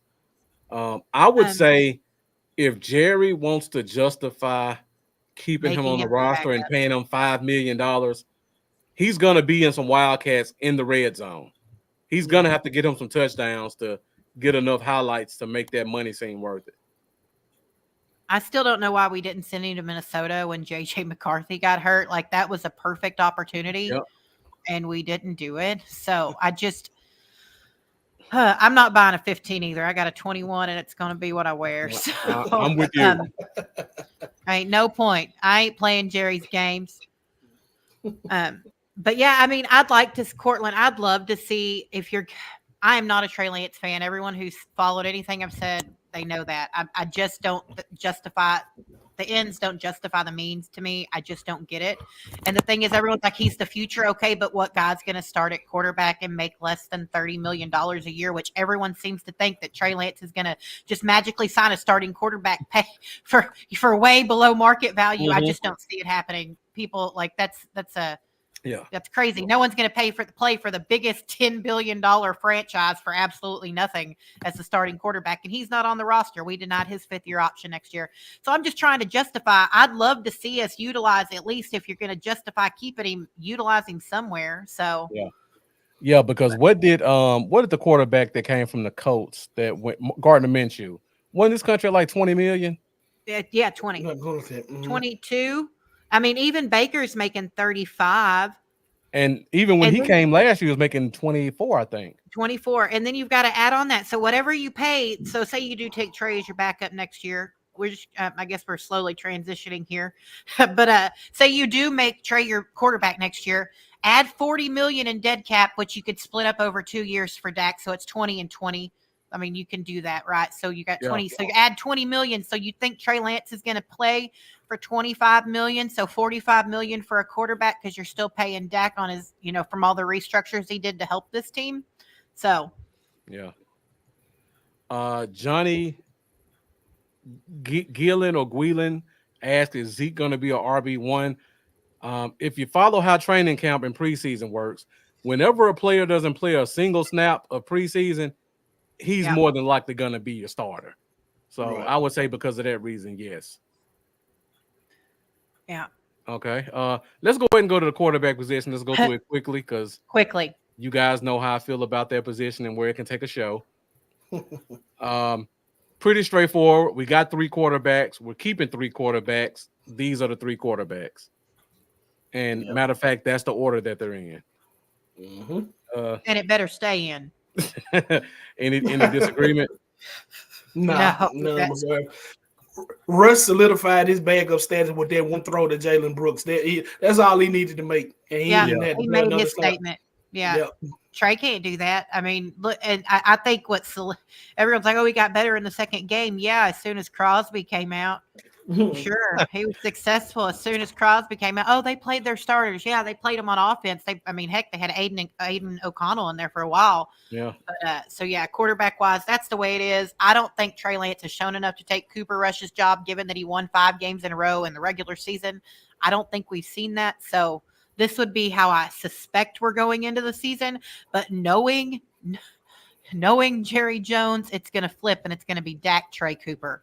Mm-hmm. So, or we're going to find a way to keep 3 quarterbacks active on the game day roster, and a guy that we probably would need down the line would be an inactive. I sure hope not, but you're probably right, Marcus. All right, so let's go to another position. We got the tight end position. Last year they only kept 3.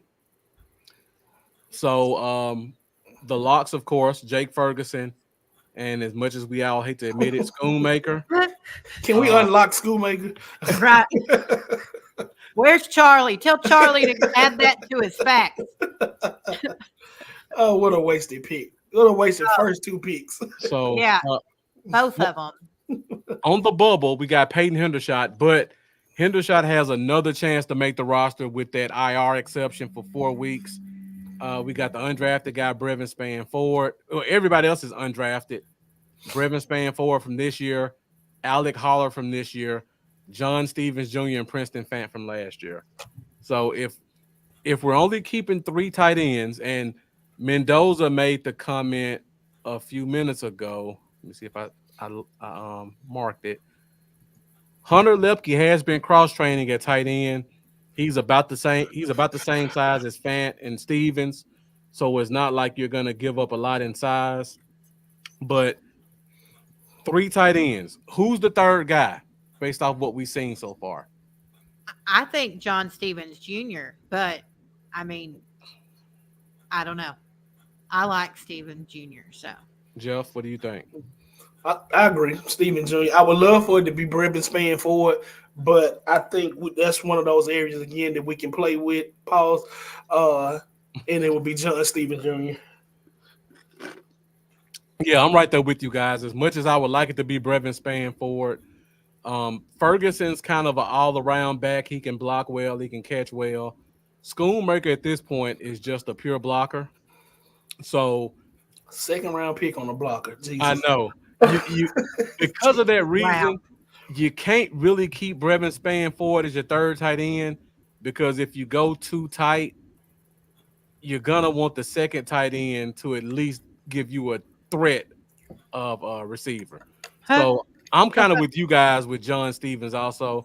Looks like the comments are kind of along the same lines as well. Chris Hennigan, who do they love? Let me know. I think he said John Stevens Jr. Okay. I mean, he was going to make the roster last year, so everybody should love him. Yeah. It's not like he's a surprise guy that came out of nowhere. He was one injury away from probably putting Hendershot off the roster last year. I think so too. I don't. And Hendershot, the only way he makes it is if they put him on the new IR rule. Yeah, that is the only way he makes this team. Princeton Fant will most likely, just because he's played with us, will be your practice squad guy, and they'll probably bring back Brevin Spann-Ford too if he clears waivers. I don't think Ford is clear waivers. I don't think he is either. He's that blocking tight end guy that I mean, that's such a necessary evil when you look at your tight ends. And a lot of people, even like when I think of a team that would be great for him, I'd put him behind. Now the name just escaped me, in Jacksonville. I was thinking the exact same thing, Amanda. Evan Ingram. I cannot think of what's his name. It starts with an E. Ingram. Put him behind Ingram, because Ingram's so good with catching, but he's not the biggest blocker. So you put a Brevin Spann-Ford out there with him as your. That's where I expect to see him land, is in Jacksonville. So I was gonna make the exact same comment. I was gonna say Jacksonville or Atlanta. Atlanta would be good for him too. I think he'd do really well with Kirk. Yeah. So. Can we find the coach that was crazy about Schoonmaker and trade and get a 5th for him? I have begged someone call the Chargers. Like, his coach is right there. Please. Like, send him Mozzie too. Like 2 for 1. I agree. I agree.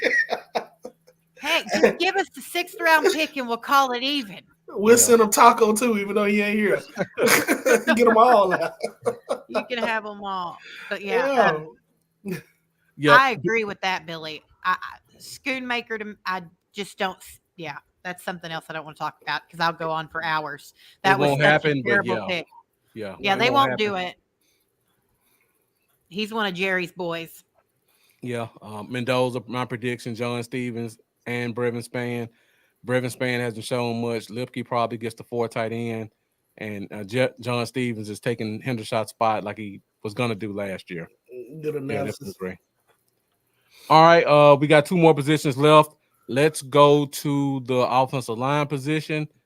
Now, last year they kept 9, or last year they kept 8.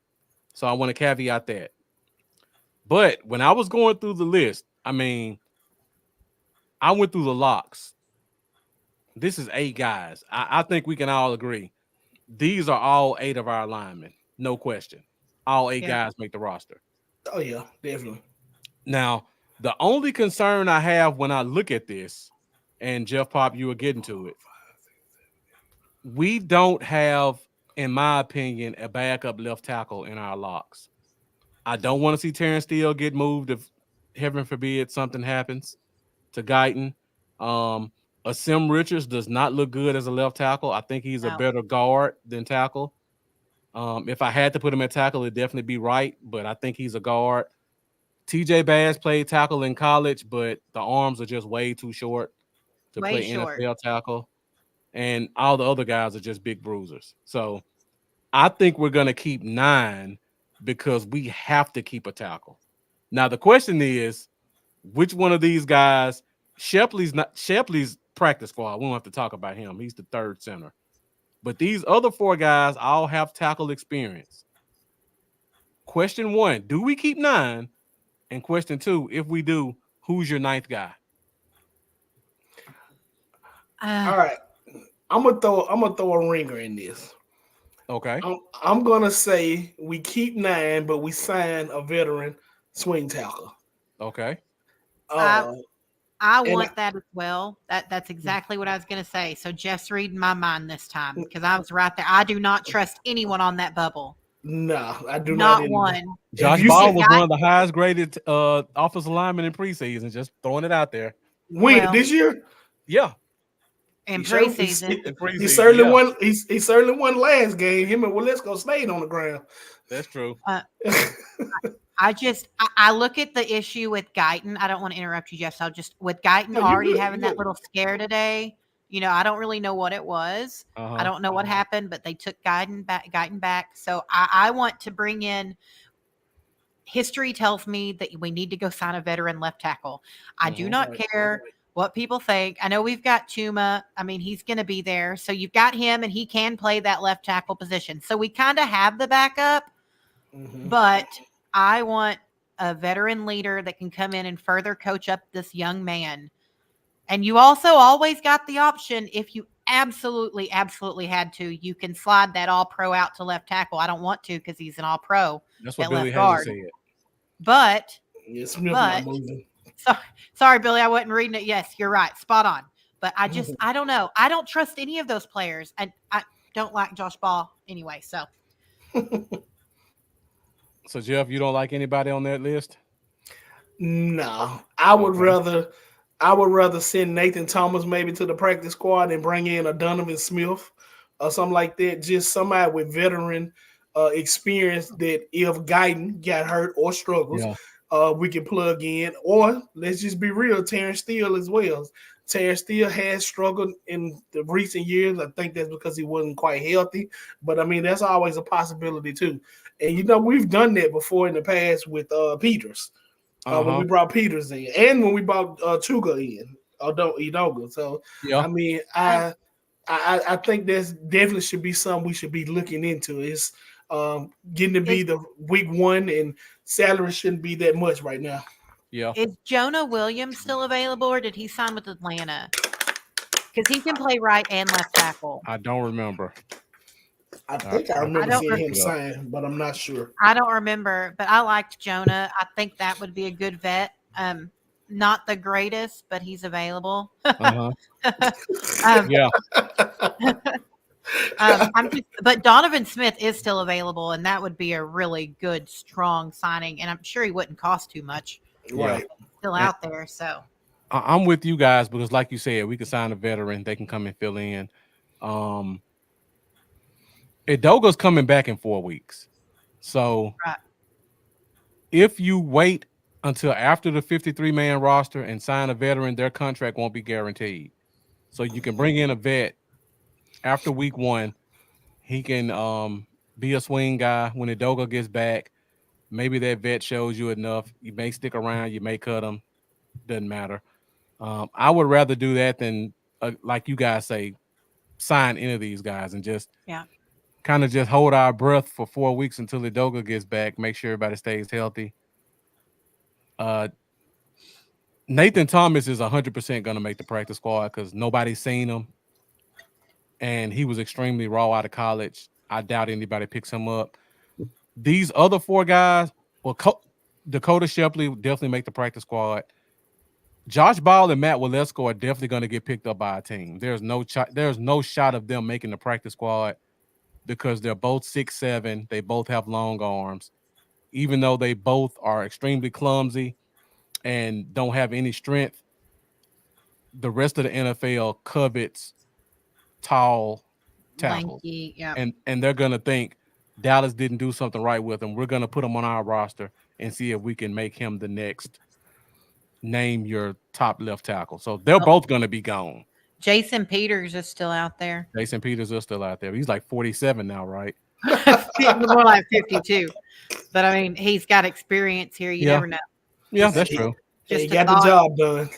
He did. I mean, it's just some, former all pros, got experience with the team, cheap as they come. Just, I'm trying to think of someone. You don't need someone to be there forever. You just need someone in case of emergency.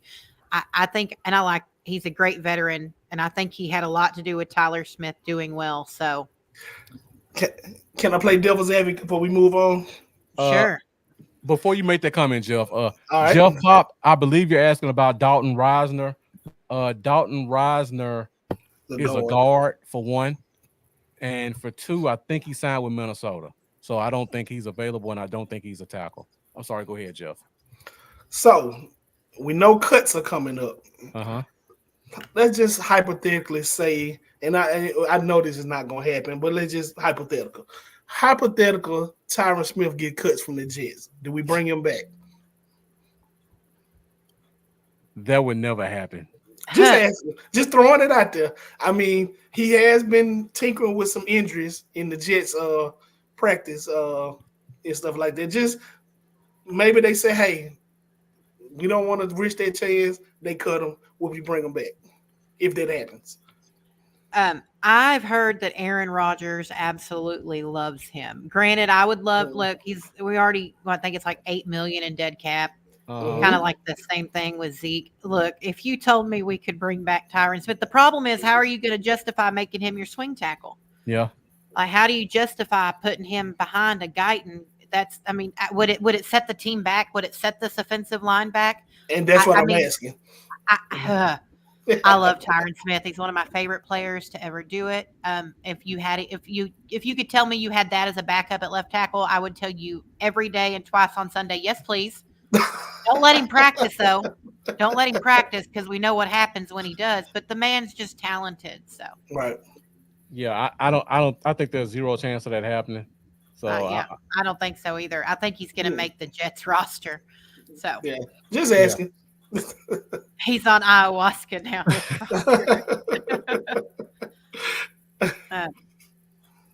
Mendoza asked about DJ Humphries. Yeah. That's another option. Again, Idoga's coming back in 4 to 5 weeks, I think. So whoever we get, Jerry just has to admit, Jerry's not going to do it. I just don't see him going. I'm still shocked he's still putting players on the defensive side of the ball. I can't believe we're making moves. It kind of blew my mind today when we signed Linville. Like, that was really something that we needed. So maybe Jerry's just finally, stretching his wings and move from the Dollar Tree to the Family Dollar. Yeah. So he's just kind of moving a little bit up. It's time to go to Target. Yeah. Right. I think with that, Jerry just respects Zimmer so much, and yeah. I really feel like Mike Zimmer's doing him a solid right now by even taking his position. After Zimmer's son died, he kind of gave up on football, and I really just feel like hey, all of our coaches on 1-year deals. We can't get a defensive coordinator to come in. We probably think that Al Harris is a year away. Can you come in and Yeah. be a transition guy for us, friend to friend? And I yeah, think you're right. Sorry, because of I that, fully yeah, expect Al Harris to be our defensive coordinator next year. I don't yeah, think there's any question in anyone's mind that that's because now he's learning a little bit of different style. He's had some wonderful coaches with Dan Quinn. Now you're bringing in the ground and pound and not the speed. Al Harris is going to be the best of both worlds when he becomes a defensive coordinator. And Jerry made sure to promote him to assistant, so uh-huh, we wouldn't lose him. So yep, I really do think that that's what it is. exactly. They don't want to put him as the DC in a year that could be chaotic, where we got a bunch of lame duck coaches. So give him a Right. year. Let's get a new coach in, possibly new offensive coordinator, possibly. You get to start fresh, where you get to be the guy and not to look over your shoulder. Well, So that's kind of what I'm feeling. do you think they might maybe just even swing for the fences and give him the whole dang team? Nah, I don't see that. I mean, I don't think so either, but we have no coach next year. Yeah. So, I mean, this is a real big year for everybody. I think the only even coach that I can look at that I look at this coaching staff, the two coaches that I think are completely without worry are Bones and Al Harris. I don't think either. I, I don't think Bones will go anywhere either. I don't think Jerry, I mean, never mind. Jerry will do anything I don't expect. Bones has he's transformed our special teams. I just Yeah. can't imagine losing him. So, Well, I'm going to say it before you say it, Mendoza. Lunda Wells, tight end coach. They love him, and he's doing yeah, a great job. He's probably going to be around for a while, no matter who the coach is. And Jeff Zagonia is yeah. he's making some noise, and it seems like he's one of those fiery guys who Jerry likes. But I would probably say Lunda Wells and Al Harris are definitely going to be here, regardless of who's on the coaching staff. You think they'd let Bones walk? No, Bones will be here too if Okay. he wants to be. Okay. About to say, Yeah. I almost left that one. I out. love that guy. He gets so excited. I love seeing him fired up. That's Yeah. what you need in a coach. You don't, I Mhm. mean, so. Oh, Chris, just send me a link. You can find me in the DC Frail group. Just send me the private message with the link and I'll check it out. So. Yeah. So as we go to this last position, who are you guys kind of looking at to be some possible candidates for next year? Do you guys believe the Bill Belichick potential? I don't believe that to save No. my life because Uh-huh. Jerry wants a yes man and Bill Belichick is not a yes man. Yep. So The top of my list is Ben Johnson, the offensive coordinator for the Lions. Yeah. That dude has transformed that team, and he turned down jobs this year. I think there's a reason why, and I think that reason is he knows that Dallas job's going to be open. very possible. I agree with that. So, yeah, for you guys watching, pay attention to Ben Johnson, offensive coordinator for the Lions, as a possible coaching candidate. Cortland said BODSA is planning on coaching next season. It's going to be some job openings. There'll be a few. Bill and Jared were clash too much. Yeah, I can't imagine. It'll be like Biden and Trump all over again. I won't go political, Yeah, but I can make some comments let's right move there. on that. I got about 4 or 5 really good ones I can make, but I'm not going to do it. Yeah, me too. But okay, so let's look at wide receivers. Wide receivers. So Billy Haley, he said, should we carry 6? Again, I'm going by what they did last year. Last year they carried 5. They carried 5, so we're going 5. Before we do that, let's ask the question. We just talked about offensive line. I gave you 8 locks. Last year they kept 9. So do you guys think we forego the 9th offensive lineman to carry a 6th receiver? I just know that there are 2 receivers on this bubble list that you can't cut because they're going to get picked up somewhere. So I think you have to go 6. Okay. Jeff, what about you? I say it's 3 on the bubble list that you can't cut, but it's gonna be hard to squeeze 7 wide receivers. Yeah, we're definitely not going 7. Just one is a favorite of mine, and the other 2 I've seen some stuff from them. I don't want to see them. I don't want to take the chance on them. Okay. So Billy Haley, I think we're all unanimous. We're gonna only keep 8 offensive linemen, and we're gonna add another spot to the receiver position. So, guys, let me know. We got a long bubble list. Who are your 2 receivers that you're gonna keep? I think all three of us are probably on the same boat. So I don't know. I got Oh, my 3. oh, it's 2, Jeff. It's only 2. I mean my you only 2. That's what I two. meant. All right, go ahead, Jeff. Go ahead with your 2. Who are your 2? So I gotta go with Brooks. Okay, I, I I, I think we're all think gonna Mhm. say Brooks. I Yeah. think by default he goes there. Um, I like what I've seen in the last game from Ryan Flournoy. Okay. That fade route in the corner of the end zone, that was textbook. That was route running at his best. And before then, I hadn't seen too much. I know he had some injuries, but I think that was a build of something for the future there. Mm-hmm. And I know we're not going there, but I would love to see Marino Cropper, but Okay. I know that's not going to happen. So if I had to go, it would be Jalen Brooks and Ryan Flournoy. Okay. Amanda, what you got? I actually think that we haven't seen much from Flournoy Ryan for a reason. I think they're going to try to sleep him through, um, and because I really love the Jalen's, and Dak has built some chemistry with both of the Jalen's in camp. And if you Uh-huh. go and look at videos out of camp, I don't know how you can justify cutting either Jalen Brooks or Jalen Moreno Cropper. I do not think there's any way you can cut either of them because of the chemistry. And me and Marcus talked about this the last show I was on with him. Yep. One of the things that with CD not being in that camp, the reason being that I was the only good thing. I'm trying to find positive in the fact that CD's not at camp, and it's giving these wide receivers an opportunity to play with the first team that Mm-hmm. naturally and normally wouldn't. Right. So when I look at this list, I've seen some really impressive routes from Moreno Cropper and Mm-hmm. Brooks. Both of them. I don't think you can cut either of them. And I like Ryan, but has he built enough? I haven't seen much chemistry between him and Dak in camp. I haven't seen him play with the first team a lot in camp. I think and Trey has been playing with him a lot, but that fade route was beautiful. It was absolutely Oh, perfect. beautiful. What a route he was ran. It That was was beautiful. reminiscent of an Amari Cooper route out there. Okay. And I have Mhm. big love for Amari Cooper, and Flournoy reminds me of him a lot.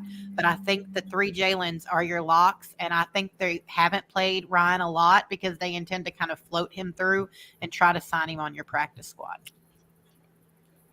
Yeah. I mean, I'm with you, Amanda. Um, Kelvin Harmon, I want to say it. He's not making the roster, but he's had a good preseason so far. Very good preseason. He's Yep. been he's been kind of our leading receiver along the way.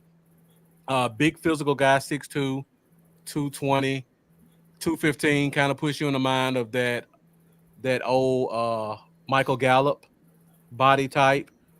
I don't think he has a chance of making it, like you guys say. I'm definitely going Jalen Brooks. He made the team last year. Yeah. He's a special teams guy. Uh, if we decide we need a true X receiver, he's the only one that fits that mold. Mhm. I think Very he makes Dez. it.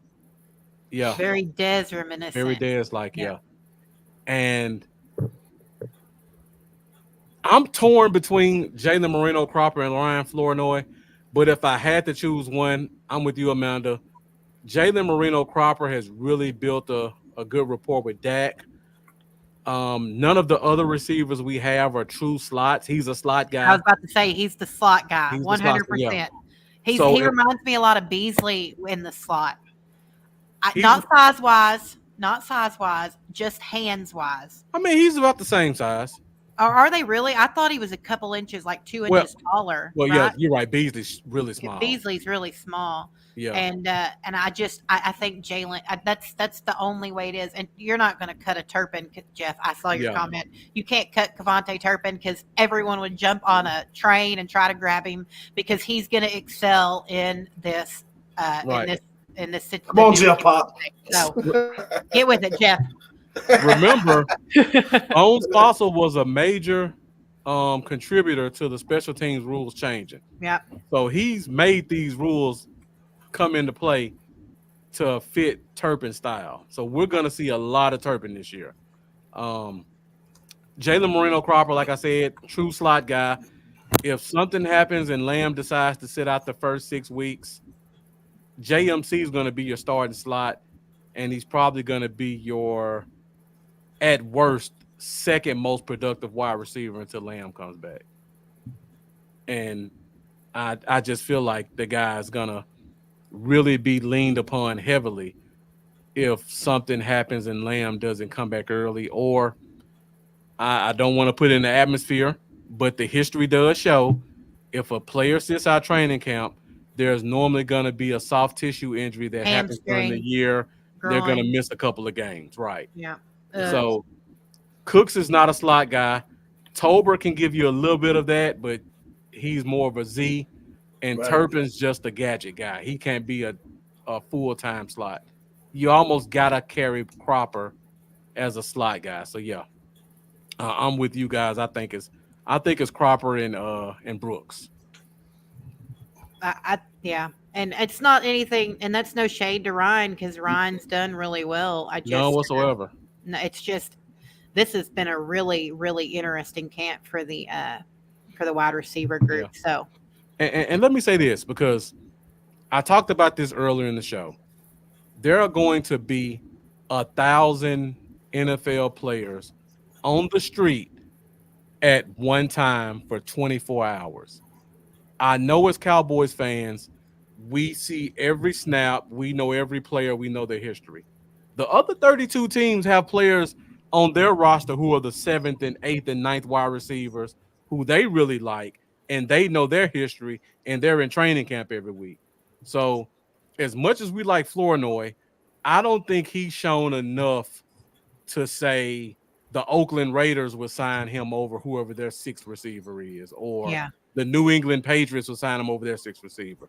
So there's still a very good chance that even though we cut a guy like Flournoy, he can still come on this team I agree. unless there's a coach who really liked him in the draft and we stole him from him. And he's like, I got to get that guy in my camp because I liked him that much.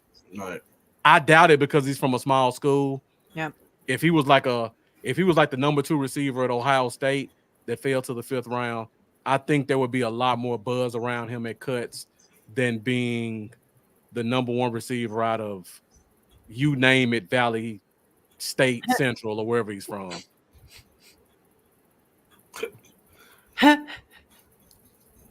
Man. Jeff Look, Pop said the other teams ain't God's team.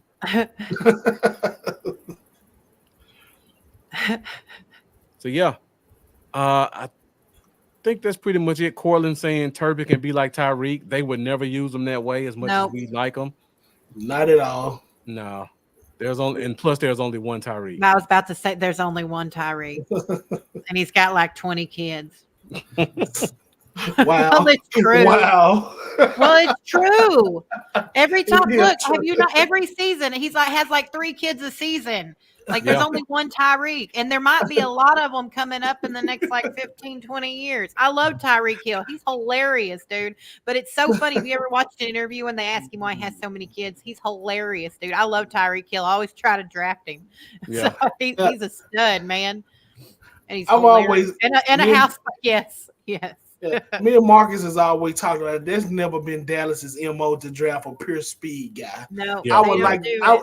I would love to see them one day take a chance on a guy that runs a 4.2, 4.3 that's from I don't know, just a Timbuktu University or something like that. Because I mean, wasn't nobody checking for Tyreek when he came in. He was just a fast guy. He developed into a great receiver. Well, Tyreek did have a lot of domestic assault charges coming out of college. That's one reason he failed. That's probably the reason why he runs so fast too. running from the cop car. Yeah, but I would love to see them do that. Just take a chance on a pure speed guy and see what happens. Yeah. Well, you know, if we want to get serious about it, we never intended to draft CeeDee Lamb. He just happened to fall Happened to to us. fall, And, yeah. I mean, that was I'll never forget.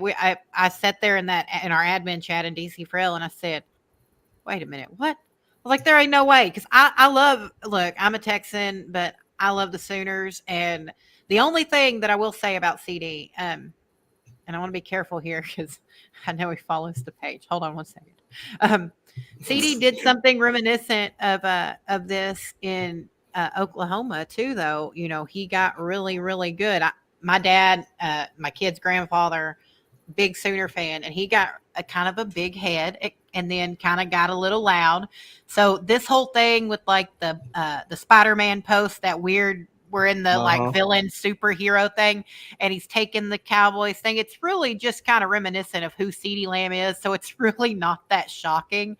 He is not a quiet guy, and he likes attention too. He's very big on attention. So we'll see. I think maybe the contract's already agreed upon. I have my reasons for thinking that, and I'm not going to go into details here. Marcus knows what I'm talking about, but I have my reasons to think that.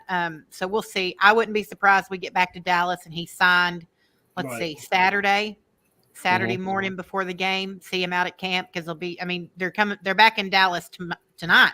I think they flew back tonight. Today was the last day Oxnard, so they're already back home. They're in Frisco, so we'll see. But I wouldn't be surprised if CeeDee was already there with his agent. I already know for a fact the only reason CeeDee hadn't signed is everybody knows Jerry loves long contracts. Jerry is not a 3-year guy. CeeDee Lamb's agent is a 3-year guy. That is his MO. He wants a 3-year contract. And the reason is these guys look at the salary cap and you look at the market. Jamar, and plus, if we don't sign CeeDee Lamb before Jamar Chase signs, we are in a lot of trouble. Jamar's wanting $40 million a year. Jamar Chase is wanting $40 million a year. So we got to get him signed. So I look at that. CeeDee wants 3 years. If I'm Jerry, probably it's offering a 4 or 5 year. At this point, it's definitely, like we need to get him. Huh? He's definitely offering 5 years. I think he's offering 5 too. Maybe see if he'll meet in the middle at 4. And if not, sign him at 3. Give him the guarantee he wants. I don't know if you can write it in there, but they just want to be able to negotiate sooner. That's what his agent's doing, is so that, you go into year 2 and the market's exploded more. And then, because look at quarterbacks like a Patrick Mahomes is like the 12th highest paid quarterback, and he should be the first, but he's not. You got a guy who ain't ever won a playoff game as your highest paid quarterback. Yep. Wait, is it beating it now? Let's see. Justin Herbert hadn't won a playoff. Trevor Lawrence, Joe Burrow. Who just got above? Who was the last quarterback to Jordan Love? Jordan Love. Yeah, he's won one playoff game, and it was against us. So I don't know if that means much. But so you just look at the market. That's all it is. He wants to be able to renegotiate in a couple of years instead of get on that long deal. The problem with that with Jerry is he can't restructure the crap out of it and manipulate the salary cap. And Jerry loves his restructures. That's Jerry's bread and butter. Restructure and open up a few million and screw the team later. It's exactly what he did with Tyron Smith, Zeke Elliott, Dak Prescott next year with $40 million. That's his MO. So we'll see. I still think CeeDee will be signed by the end of the weekend. All right. Before we get out of here, got 2 more questions because we do have one more preseason game coming up. So 2 questions are, number 1, which player do you think can have a performance that can make you change your mind about them on this roster? So we talked about all the bubble guys, and you all kind of picked the guy that you like. Is there a player that if they just came out and just completely balled out, they could push one of your bubble guys out and become the last person? And let me know what you guys think in the comments. Jeff Pop saying Freeman. I think Ryan's the only accurate answer here. Okay. For me, I think Ryan could maybe take a Moreno Cropper's job, but I don't know. He would really have to have an excellent thing. And the problem with that is, look who's throwing him the ball. I mean, you better hope he gets it to him. That's kind of maybe it's a benefit for us to be able to see him slide to that practice squad. But I think it's Ryan. Ryan could have a really great performance and move, one of the Jalen's off their spot. Yeah. What do you got, Jeff? You don't have to have anybody if you don't want. I'm just asking. I really don't have anybody, but I want to stir up some controversy. Okay. Let's say Deuce go out and get 100 yards and 2 touchdowns. What do he push Roy off? Did he gain like 4 inches in height too? No. No, I really don't have anybody. I was just gonna play, devil's advocate. Yeah, I think I don't. Yeah, I mean, you look at the roster, and the bubble is. It's not this limited little, difference in these players on the bubble. It's a Mhm. very large play gap, ability gap. We don't have anyone that's just like so close to, really snagging a spot. The closest to me is the wide receiver position. Yeah. Right, So right. I can't think of anyone else really. Trey Lance, he's already going to make the roster. I mean, so Yeah. I was thinking maybe a tight end, but I'm leaning more towards receiver. Like if Brevin Spann-Ford can go out there and make a couple of good catches. No, I think they like Stevens too much. No, I take that back. Yeah. I would probably say it would come down to fifth running back, sixth receiver, fourth tight end. So I don't have a specific person, but I think one of those offensive spots could flip. Because I agree, I don't think we're keeping eight. I mean, I don't think we're keeping 9 linemen. Mm. All right, so last question, and we'll get out of here. Which veteran Cowboy do you think we've seen play their last game? In the preseason game. So it's not gonna be like a star, but like a guy who's been on the team a couple of years. He's probably gonna be playing for a lot of minutes as a backup. And it could be a rookie guy. Who do you think we've seen play their last game as a Cowboy? I would love for it to be Schoolmaker. Schoolmaker's not playing, Jeff. I know. I think it's Izzy. Yeah, I was Okay. gonna say I Izzy. think it's Izzy. Yeah, I can agree with that. Yeah. I mean, I don't Goldie says good one, but Good Goodwin one, hasn't played in the Hey, God, preseason. Oh, I like you, bro. I just can't imagine getting rid of CJ. Can y'all? I mean, Nah, but maybe. nah, they're not getting rid of CJ. Who But he knows? doesn't play preseason. He Yeah, never plays preseason. CJ doesn't play the pre, so we ain't gonna. So This is actually where I was leaning to, Chris. I was leaning Josh Ball or Matt Waletzko. yeah, Either or Let's one. what? go. Let's Yeah, go. Yeah, definitely. what? Let's go would be a good answer. Um, Just, we wish, we all Mozzie. That'd be a good answer too, but we ain't doing that. I mean, see, we got I'm another sure there's admin in the group.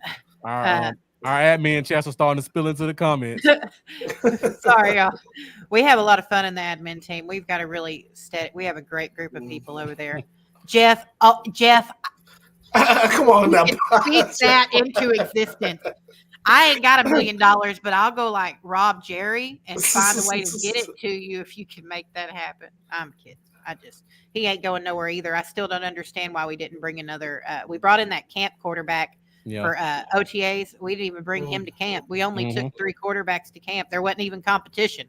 Yeah, and that's one of the things I hate because before we started training camp, I came on the show and said I thought Pete would have a good chance to make the roster because I thought they would showcase the running backs. Yeah. Right. But when training camp came, I was wrong. They showcased Lance. Yeah. They didn't even use the running backs after the first quarter. Yeah. And I think that really killed a lot of momentum that some of our running backs could have gotten. When Jerry doesn't want to be wrong, Yeah. When I asked that question, I thought about it and I was like, boy, we've just flushed a bunch of second, third, and fourth round picks down the drain. For Hoko, Let's Go, Josh Ball, who else? Mukwamu, just fourth and fifth round picks that we thought were going to produce. And Nation Wright. Wright, you count him too, yeah. And then you've got Sam that's hurt. That's hurt, yeah. And see, and that would have made another interesting, kind of, that might have given you someone that, you're talking about someone who could have had a really good, strong preseason game. That would have been a good candidate because Sam, because then you kind of have to look at it and see, okay, so who are you going to, manipulate there that's going to not take a job? Because Sam was going to keep his job. Yeah. Sam, I really expected a breakout year for him. So, I don't know. They don't really. Usually I'm like, they've got a lot of tough decisions to make, but this year, do they really? I mean, there's a few that are going to be a little challenging, but this year, I've really tempered my expectations with this team.